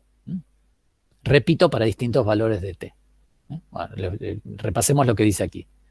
Entonces, P es fija, como las presiones de saturación son funciones conocidas de la temperatura, fijo un valor de T, obtengo X1 con la ecuación 1 y luego I1 con la ecuación 2. Y repito para los distintos valores de T. ¿Estamos? Bien, de ese modo ustedes van a poder construirse una tabla de resultados. Esa tabla va a ser, para un valor de presión determinado, va a tener valores de temperatura, valores de X1 y valores de I1. Luego a esos datos los grafican y obtienen este diagrama que está acá, este tipo de diagrama, que es un diagrama a presión constante, donde ahora estoy graficando la temperatura versus la composición de cada fase. Bien. Ahora, cuando hago ese diagrama, voy a empezar a analizar, como hice en el caso anterior, los ejes que representan a los componentes puros. Empiezo por aquí, miren. Este eje representa el componente 2 puro. Entonces, este punto, lo que me va a dar a mí, es la temperatura 2 de saturación. ¿Sí? Es la temperatura de ebullición del componente 2 a este valor de presión, ¿no es cierto? Bien, es ese punto que está aquí. Ahora voy al eje que representa el componente 1 puro. Este punto que está aquí será la temperatura 1 de saturación. La temperatura de saturación del componente 1. O la temperatura de vaporización del componente 1 a este valor de presión. Bien. Ahora veamos. Cuando ustedes grafican toda la serie de datos que obtuvieron, obtienen esta curva que les va a dar los valores de T versus X1, y por lo tanto va a ser la curva de líquido saturado. Y esta curva, que está aquí, que va a surgir de los datos de T con I1, es decir, la composición de la fase vapor, que es esta que está aquí. Es decir, ¿qué quiero decir? Para cada valor de temperatura, ustedes tienen la composición de la fase líquida, que va a estar dada por ese punto, y la composición de la fase vapor, que va a estar dada por este punto. Ahora, para otro valor de temperatura que calcularon, van a tener la composición del líquido en ese punto y la composición del vapor en ese punto. Ahora, para otro valor de temperatura que calcularon, la composición del líquido, ahí, la composición del vapor, ahí. Luego conectan todos los puntos y obtendrán la curva de vapor saturado, que es esta que está aquí, y la curva de líquido saturado, que es esta que está aquí. Bien, como yo les decía, los diagramas de fase presentan continuidad. Entonces, si yo estoy, por ejemplo, en el eje del componente 1 puro, y estoy a su temperatura de vaporización, de temperatura de saturación, y yo aumento la temperatura, aquí tengo vapor. Y si yo bajo la temperatura, acá tengo líquido. Ahora para el componente 2. Si estoy en su temperatura de saturación, a presión constante, y aumento su temperatura, tengo vapor. Si bajo su temperatura, tengo líquido. De manera tal que todo lo que tengo aquí arriba, todo esto, es vapor. ¿Entienden? Son mezclas del componente 1 y el componente 2 en estado de vapor. Todo lo que tengo aquí abajo es líquido. Son mezclas líquidas del componente 1 y el componente 2. En el medio, entre las dos curvas, bueno, esta es la curva de líquido saturado, o la línea de burbuja, y esta es la línea de vapor saturado o la línea de rocío. La que está aquí. ¿Estamos? Bien, analicemos un caso como el que analizamos anteriormente. Imagínense que la misma mezcla que yo había preparado aquí, ahí, en estado líquido, a composición 0,5, ahora la preparo y la represento en este diagrama. De vuelta, este diagrama representa el comportamiento de este mismo sistema, que es un sistema, es una mezcla binaria, donde la analizo asumiendo a la fase vapor como una mezcla de gases ideales y a la fase líquida como una solución líquida ideal. Lo que pasa es que están distintos ejes de coordenadas, digamos, distinta representación, pero el comportamiento del sistema es el mismo, lógicamente. Bueno, imagínense ahora, preparé mi mezcla, composición 0,5, composición global 0,5, en estado líquido. Ahora estoy en este punto que está aquí. Fíjense que ahora la fase líquida está a temperaturas menores, está en la región de abajo, mientras que en el diagrama presión, composición, la fase líquida me queda a presiones mayores, aquí en la parte de arriba. Bien. Entonces, vayamos al mismo análisis que hicimos acá, para una composición global 0,5, pero vamos a hacerla en este diagrama ahora. Entonces, preparo mi mezcla, composición global 0,5, y la tengo en estado líquido, a este valor de temperatura para este valor de presión. Imagínense que la presión es de 1 bar, la presión atmosférica. Y que la temperatura nuevamente es 25 grados centígrados, la temperatura inicial. Ahora, a presión atmosférica, empiezo a aumentar la temperatura. Así que en este diagrama me empiezo a mover hacia arriba. Me muevo hacia arriba, me muevo hacia arriba. ¿Qué tengo aquí? ¿Qué tengo aquí? ¿Cómo está mi sistema acá? Líquido. Muy bien. Como una solución líquida homogénea. Perfecto. A este valor de temperatura, que será, por ejemplo, 60 grados, que es, por ejemplo. Bien. Sigo subiendo la temperatura, sigo subiendo. ¿Qué pasa cuando llegué ahí? Cuando estoy ahí. ¿Qué pasa ahí? Punto burbuja. Empiezan a Perfecto. Excelente. Apareció la primera burbuja. ¿Sí? La primera burbuja, el primer vapor. ¿Dónde leo la composición de ese primer vapor? en la curva de vapor saturado. Perfecto. A través de la línea de enlace, a través de la línea de enlace, me voy hasta la composición del vapor, es la curva del vapor saturado, y leo en el eje de composición la composición de ese primer vapor que se me formó. Fíjense ahora que la línea de enlace también es horizontal porque se me tiene que satisfacer que las dos fases están a la misma temperatura. Por eso es una línea horizontal. Ya el hecho de que es un diagrama a presión constante me satisface que las dos fases están a la misma presión. Pero la línea de enlace es horizontal porque las dos fases tienen que estar a la misma temperatura. Excelente. Muy bien. Ahora sigo subiendo la temperatura. ¿Cómo me muevo en mi diagrama? Yo siempre me voy a mover a través de la línea vertical, a través de la composición global constante, a través de esta línea vertical. Por ejemplo, cuando estoy a esta temperatura, ¿cómo existe mi sistema? ¿Como una solución homogénea o como qué? Cuando estoy acá, ¿quién me describe mi sistema cuando está representado por ese punto? En forma global, digamos. ¿Cómo está? En dos fases, líquido Perfecto. y vapor. Está en líquido y está en vapor. ¿El líquido tiene esta composición, 0,5? No, el Perfecto. líquido lo leo en la Aquí. curva. De líquido saturado. Aquí. Esta es la composición del líquido. Y la del vapor la leo sobre la curva del vapor aquí. ¿Qué pasaría si yo digo, bueno, ¿cuántos moles del componente 1 tengo en la fase líquida? ¿Cuántos moles del componente 1 tengo en la fase vapor? Y sumo la cantidad de moles de 1 en líquido y la cantidad de moles de 1 en el vapor, lo sumo y hago la fracción molar. ¿Qué valor me va a dar? 0,5. Perfecto, la composición global. ¿Por qué? Porque justamente lo que está ocurriendo acá es una redistribución de los moles. Algunos van a la fase líquida, algunos quedan en la fase líquida, otros pasan al vapor, pero cuando yo globalmente los sumo, la composición va a ser siempre 0,5, es decir, la global. ¿Se entiende? A eso me refiero con composición global. La composición global es siempre constante. Lo que pasa es que los moles se me redistribuyeron entre las dos fases. Eso hace que cada fase tenga su propia composición. Excelente. Muy bien. Además que fíjense que para cada valor diferente de temperatura que yo esté analizando dentro de esta región de equilibrio de dos fases, las composiciones a su vez de las dos fases van cambiando. Muy bien. Cuando llegué acá, ¿qué pasó? ¿Qué tengo aquí? ¿Quién me describe mi sistema ahí? Es una única gota de condensado. Muy bien. Tengo una Está sobre la curva de vapor. Muy bien. Es decir, prácticamente mi sistema existe como una mezcla de, digamos, como vapor, para este caso que estoy analizando como una mezcla de gases ideales, pero me queda la última gota de líquido, cuya composición la leo acá. Ese es el punto de rocío, recuerden, es el punto de rocío. La última gota de líquido. ¿Estamos? Si yo sigo subiendo un poquito más la temperatura, ahora todo mi sistema pasó al estado de vapor, y lo que tengo son, bueno, básicamente una mezcla de gases ideales para este análisis que estoy haciendo. Perfecto. Bueno, ¿se entendió? ¿Quedó alguna pregunta del análisis de los diagramas de fases?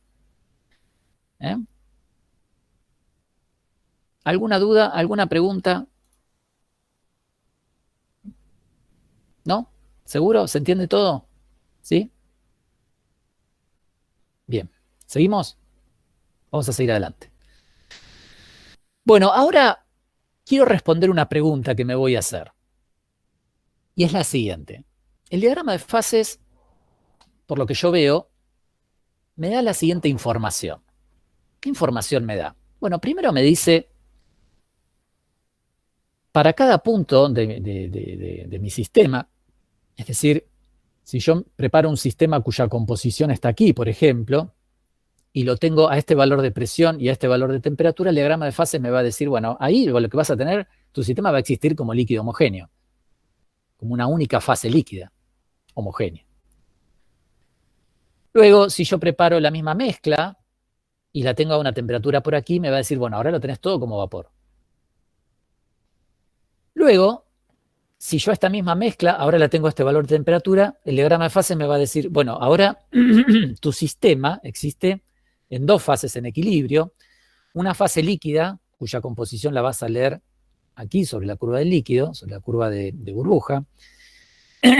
Perdóname. Y una fase vapor, cuya composición la vas a leer sobre la curva de rocío, la curva de líquido de vapor saturado, aquí. Bien, y además, el diagrama de fases me da otra información adicional, que es lo que vamos a ver ahora. Y lo que me va a dar como información adicional es la cantidad relativa de cada una de las fases en equilibrio. Es decir, si yo estoy a este valor de temperatura para esta composición global, por ejemplo, y estoy a este valor de temperatura, aquí, mire, para esta composición global, estoy a este valor de temperatura. Mi composición global, mi sistema global está representado por un punto ahí. Ustedes saben, por el análisis que hicimos, que ahí mi sistema está como dos fases en equilibrio. Una fase líquida con esta composición y una fase vapor con esta composición. Ahora bien, el diagrama de fases también me permite saber a mí cuánto va a ser la cantidad relativa de cada una de esas dos fases en equilibrio. Es decir, qué cantidad relativa tengo de esta fase y qué cantidad relativa tengo de esta fase. Y eso está determinado por lo que llamamos la regla de la palanca, que es lo que vamos a ver ahora. Bien, para la deducción de la regla de la palanca, voy a nuevamente representar el diagrama de fases para el equilibrio líquido-vapor. Fíjense, está representado aquí a presión constante, es decir, un diagrama de este tipo, donde grafico temperatura versus composición. Aquí tengo la composición global, X1, 0. Ahí sí llamo composición global, ¿sí? Aquí abajo tengo la fase líquida, aquí arriba tengo la fase vapor. Y imagínense un punto ahí, R, que nuevamente representa la composición global de mi sistema cuando mi sistema está a esta temperatura, ¿ven? Cuando mi sistema está a esta temperatura, lógicamente R es la composición global, que es constante, y este punto representa justamente la composición global de mi sistema, que está a esta temperatura. El punto A, ¿qué representa?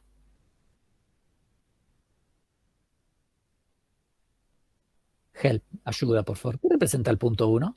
Perdón, el punto A. La composición del líquido. Bien, la composición del líquido. ¿Qué representa el punto B?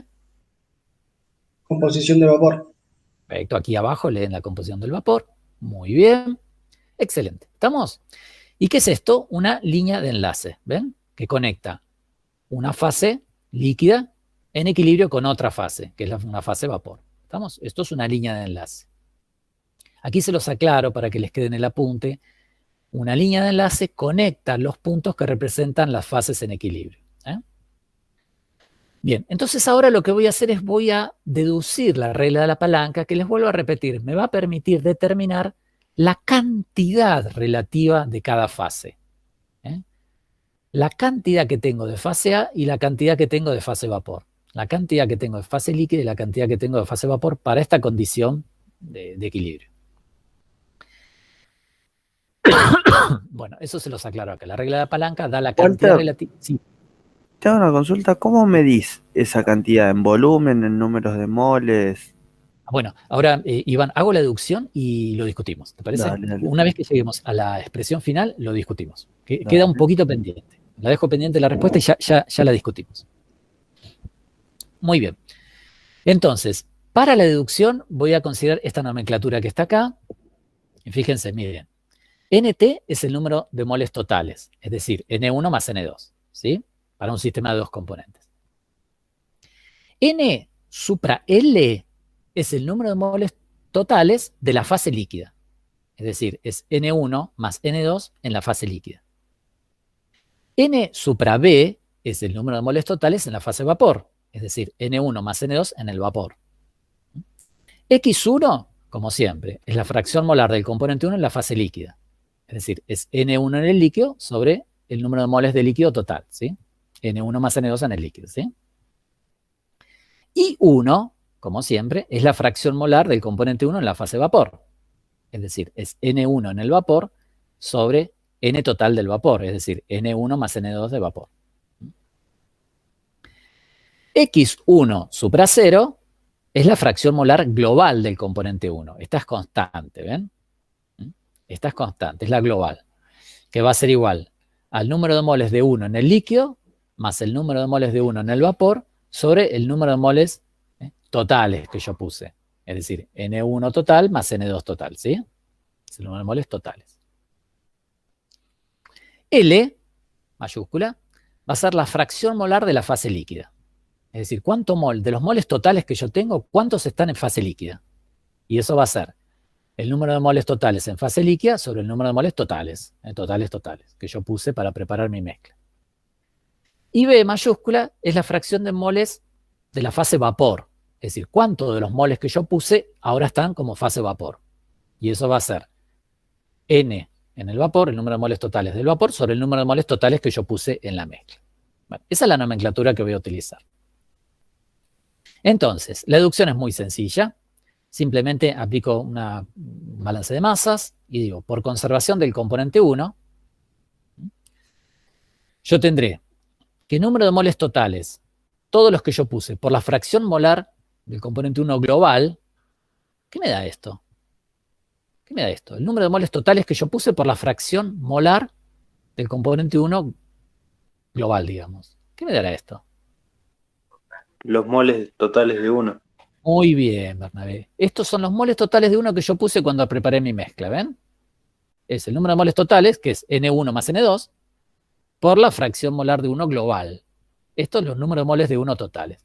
Y lo que digo acá es que los números de moles de 1 totales bien están en la fase líquida o bien están en la fase vapor. Es decir, los que están en la fase líquida serán el número de moles totales de la fase líquida por X1. Y los que están en la fase vapor será el número de moles totales de la fase vapor por I1. ¿Estamos? Bien, bueno, a partir de aquí simplemente hago reemplazos y reordenamiento digamos, de álgebra un poco y llego a la regla de la palanca. Lo primero que voy a hacer es dividir por n total. Si divido por n total, todos los términos, acá me queda X1 global. Si divido por n total, aquí, me queda el número de moles totales de líquido sobre n total por X1, más número de moles del vapor sobre n total por I1. Fíjense que el número de moles de líquido sobre n total me da L, que era la fracción molar de la fase líquida, ¿ven? Por X1 más. Esta será la B, ¿ven? Es la fracción molar de la fase vapor. Es de todos los números totales de moles que yo puse, ¿cuántos están en fase vapor? B por I1. A su vez, L, es decir, la fracción molar de la fase líquida, es igual a 1 menos B. Es decir, de los moles totales que yo puse, los que no están en el líquido están en el vapor. Entonces, si justamente yo reemplazo a L como 1 menos B, obtengo esta ecuación que está aquí. X1 global es igual a 1 menos B por X1. Ahí reemplacé a L por 1 menos B, más B por I1. Y ahora reordeno esto, es decir, multiplico, hago distributiva acá, X1 menos X1 por B, y saco factor común B. Y llego a esta ecuación que está acá. Dice, X1 global es igual a X1 más B por I1 menos X1. Y ahora despejo B. ¿Ven? Despejo B y tengo esta ecuación que está acá. Me dice B, recuerden que B es la fracción molar de la fase vapor, es decir, cuánto de los moles totales están como vapor. Y me dice que B es igual a X1 global, X1 0, que es la fracción molar de 1 global, menos X1. ¿Cuál es la diferencia entre estos dos? Esta es la X1 global. ¿Y esto qué es? ¿No es igual a esto? X1 no es igual a X1 global. No, es la composición líquida del componente 1. Muy bien, es la composición que tengo del componente 1 en la fase líquida. Muy bien, Bernabé. Y los quiero confundir un poquito simplemente para jugar, nada más. Pero Esta es la composición del componente 1 en la fase líquida. Esta es la composición del componente 1 global que yo preparé. Muy bien. Bien, entonces les decía, B, la fracción molar del vapor, es igual a X1 global menos X1 dividido I1 menos X1. Por otro lado, yo tenía que L era igual a 1 menos B. Si reemplazo B aquí adentro y reordeno la ecuación, obtendré L, que es la fracción molar de la fase líquida. Es decir, de todos los moles que yo puse, ¿cuántos están como líquido? Y obtendré esto. L es igual a I1 menos X1 0, X1 global, dividido I1 menos X1. ¿Estamos? Muy bien. Estos resultados que yo obtuve los puedo interpretar gráficamente a partir de la línea de enlace. Fíjense, miren. Fíjense, aquí tengo mi línea de enlace. ¿Ven? Que estoy analizando. Fíjense, lo que me dice la ecuación es B, es decir, la cantidad de vapor, la fracción de todos los moles que yo tengo en fase vapor, es igual a X1 global menos X1. Es decir, lo que me está diciendo es B, la fracción de esta fase, de la fase vapor, es igual a X1 global menos X1, es esta longitud que está acá. ¿Ven? X1 global menos X1. X1 global menos X1, dividido I1 menos X1. I1 es esto, menos X1 que es esto, es decir, dividido la longitud total, ¿ven? ¿Estamos? Es decir, lo que estoy diciendo es, la fracción que tengo de vapor de esta fase, la puedo calcular como la longitud de este segmento sobre la longitud del segmento total de la línea de enlace. Se llama justamente regla de la palanca, porque viene del concepto de momentos de palanca en física. ¿Se acuerdan en física 1, momento de palanca? Si yo pivoteo sobre este punto, el momento de palanca justamente se calculaba como la longitud del segmento opuesto sobre la longitud total de mi viga. De ahí viene el concepto de la regla de la palanca. Entonces, lo que me dice la ecuación es, la fracción que vas a tener de esta fase, de la fase vapor, la podés calcular como la longitud de este segmento opuesto sobre la longitud total. Bien, ahora, la fracción que tengo de fase líquida, L, es I1 menos X1 0 sobre I1 menos X1. Es decir, lo que me dice es, ahora, la fracción que tenga, la cantidad relativa que tenés de esta fase, de la fase líquida, es igual a I1 menos X1 0, que es esta longitud, dividido I1 menos X1, que es la longitud total. Nuevamente, fíjense, momento de palanca.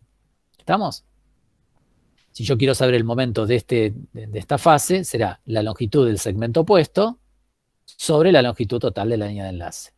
Y si quiero saber la cantidad relativa de esta fase, será la longitud del segmento opuesto sobre la longitud total.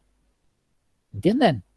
Y esto lo hacen a través siempre de una línea de enlace. Ustedes van a tener una composición global, que va a estar dada por la mezcla que ustedes prepararon a la temperatura que estén analizando. Por ejemplo, en este caso, ese punto. Y entonces van a decir, ¿qué cantidad tengo de esta fase, de la fase líquida? Bueno, la cantidad relativa que tengo de la fase líquida va a ser la longitud del segmento opuesto sobre la longitud total de la línea de enlace. Y esto lo miden con la regla. Con la regla, la ponen acá, ponen la regla en el diagrama de fases y miden esta longitud sobre la longitud total. Y la cantidad que tienen de la fase vapor, la calculan igual, así. Miden la longitud de este segmento opuesto y lo dividen por la longitud total de la línea de enlace. ¿Estamos?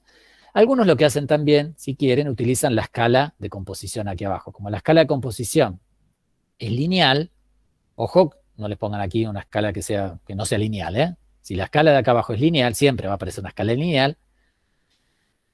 Pero bueno, si la escala es lineal, entonces podrían utilizar esa escala a los efectos de una regla. Pero yo siempre les sugiero, utilicen la regla. ¿Por qué? Porque a veces se confunden con la escala de composición tomándola como regla. Muy bien. Bueno, perfecto. Estoy casi a punto de poder responderte, Iván. No me olvidé de tu pregunta. Bueno, entonces, eso es lo que yo les marco aquí en estas expresiones que les marco aquí, las recuadro en color naranja. Fíjense, la fracción del vapor va a ser el segmento AR. ¿Dónde estoy? La fracción del vapor va a ser el segmento AR sobre el segmento AB. Esto que les marco aquí. Y la fracción de líquido será el segmento RB sobre el segmento AB. Es decir, la fracción que tengo de esta fase, de la fase líquida, va a ser el segmento RB sobre el segmento AB. ¿Sí? Muy bien. Entonces, fíjense ustedes que simplemente haciendo esos cocientes de distancia, de longitudes de segmentos, van a obtener ustedes la fracción del vapor. ¿Qué es la fracción del vapor? Es la fracción del vapor, recuerden, aquí, es el número de moles totales que tienen en la fase de vapor dividido el número de moles totales que tienen en el recipiente. Entonces, con estos valores de fracción de la fase de vapor y fracción de la fase líquida, ustedes fácilmente van a poder determinar el número de moles que tienen de cada componente en cada fase. ¿Por qué?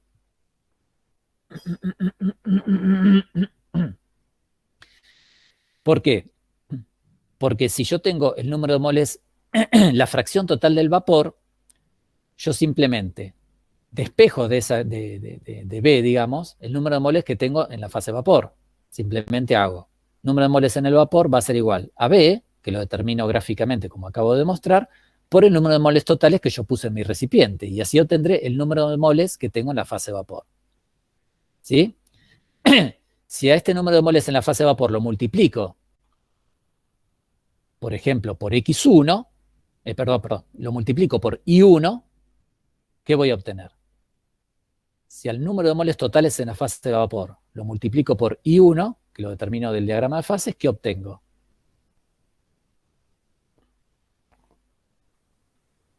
El número total es de 1. ¿Dónde?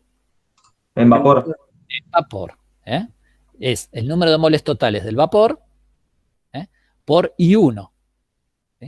I1 es el número de moles de 1 en el vapor sobre el número de moles totales del vapor. ¿Entienden? Entonces lo que obtengo es el número de moles de 1 en el vapor. Y igual para el líquido. Si yo multiplico el número de moles totales del líquido por X1, voy a obtener el número de moles de 1 en la fase líquida. Entonces, lo que quiero decirles es que con estas relaciones, dadas por la regla de la palanca, ustedes van a poder determinar, despejándolas, voy a poder determinar el número de moles totales de la fase vapor y el número de moles totales de la fase líquida. Y a su vez, si estos números de moles totales en cada fase los multiplico por la composición en fracciones molares del componente 1, voy a obtener el número de moles del componente 1 en la fase vapor y el número de moles del componente 1 en la fase líquida. Bueno, esto es sencillo, digamos, es intuitivo. Muy bien. Les aclaro aquí, la regla de la palanca la vamos a utilizar cuando analicemos diagramas de fases, cualquier tipo de diagrama de fase, no solamente para el equilibrio líquido-vapor, para cualquier tipo de equilibrio entre dos fases. Y siempre la vamos a aplicar a través de una línea de enlace en cualquier región de dos fases. Por ejemplo, para equilibrio líquido-vapor, pero también para equilibrio líquido-líquido, sólido-líquido, sólido-sólido. Siempre que tengan un diagrama de fases, una región de dos fases en equilibrio, entonces, a través de una línea de enlace, yo podré aplicar la regla de la palanca y a través de la regla de palanca lo que voy a determinar es la cantidad relativa que tengo de cada fase. Ojo, la regla, y les aclaro esto porque muchas veces confunden. La regla de la palanca lo que me va a decir, o lo que me va a permitir determinar es la cantidad relativa de cada fase en equilibrio. No me va a decir la composición de cada fase. La composición de cada fase yo la voy a leer a partir del diagrama de fases, como analizamos al principio. Desde aquí, ¿ven? Si yo, por ejemplo, tengo mi composición global está ahí, a este valor de temperatura, la composición de cada fase la leo a través de la línea de enlace. Este punto me va a dar la composición de la fase líquida y aquí voy a obtener la composición de la fase vapor. Es decir, la composición de cada fase la leo del diagrama de fases. La cantidad relativa de cada fase la calculo a partir de la regla de la palanca, como acabo de mostrar. ¿Estamos? ¿Quedó clara esa diferencia? Se las voy a aclarar, se las voy a repetir varias veces más durante el desarrollo de las clases, porque es un error recurrente. Empiezan a mezclar, bueno, la regla de palanca me da la composición de cada fase. No, la regla de palanca no te da la composición de cada fase. La regla de palanca lo que te da es la cantidad relativa de cada fase. Lo que te da la composición de cada fase es el diagrama de fases. ¿Ven? El diagrama de fases, leyendo sobre la curva del líquido, voy a obtener la composición de la fase líquida, y leyendo sobre la curva del vapor, voy a obtener la composición de la fase vapor. Muy bien. Ahora bien, fíjense que en este ejemplo que yo les acabo de dar, el eje de composición estaba expresado en fracción molar. Por lo tanto, la regla de la palanca lo que me da son las composiciones molares de cada fase, es decir, la fracción molar de cada fase. ¿Entienden? Si mi diagrama de fases en el eje de composición está expresado como composición molar, entonces la regla de la palanca lo que me va a dar es la fracción molar de cada fase. Vuelvo a repetir eso. Si en mi diagrama de fases el eje de composición está expresado como fracción molar, entonces la regla de la palanca lo que me va a dar son la fracción molar de cada fase. Si mi eje de composición está expresado como fracción másica, lo representamos como W, que sería la masa del componente 1 sobre la masa total, entonces se puede demostrar fácilmente, como siguiendo básicamente el mismo desarrollo que hicimos recién, se puede mostrar que la regla de la palanca ahora va a quedar expresado como fracción másica de cada fase. ¿Entienden? Es decir, la regla de la palanca siempre se ajusta a la forma en la cual yo expreso la composición en el diagrama de fases. Les vuelvo a repetir, si el eje de composición está como fracción molar, entonces la regla de la palanca me da la fracción molar de cada fase. Si el eje de composición está como fracción másica, la regla de la palanca me va a dar fracción másica de cada fase. Si el eje de composición está como porcentaje en peso, con porcentaje en masa, entonces la regla de la palanca lo que me va a dar es porcentaje en masa de cada fase. ¿Estamos? Y eso se los explico aquí. Si el eje de composición está expresado en porcentaje en peso o fracción en peso, entonces B y L van a ser ahora las fracciones en peso de cada fase. ¿Estamos? Bien. Entonces, ahora sí, Iván, estoy en condición de responderte tu pregunta. ¿Me la puedes reformular nuevamente? Creo que te había preguntado en qué unidades. En las unidades. Bueno, fíjate entonces, si tu eje de composición está en fracción molar, entonces la regla de la palanca te va a dar la fracción molar de cada fase.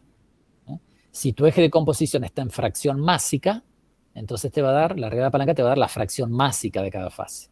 ¿Estamos? Claro. En masa, digamos. Perfecto. Siempre la regla de la palanca se ajusta al mismo eje de composición que vos tengas. Bien.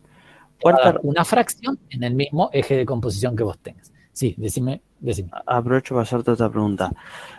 Acá en lo que sería regla de la palanca siempre lo vimos en gráficos de T versus composición a presión constante. Sí. ¿Se pueden en los que son a temperatura constante? Sí, claro. Sí, es lo mismo. Sí, totalmente. El mismo análisis que hicimos ahí. Fíjate que este diagrama, en definitiva, diagrama, básicamente es una representación en ejes diferentes, pero claro, pero es lo mismo. Básicamente el mismo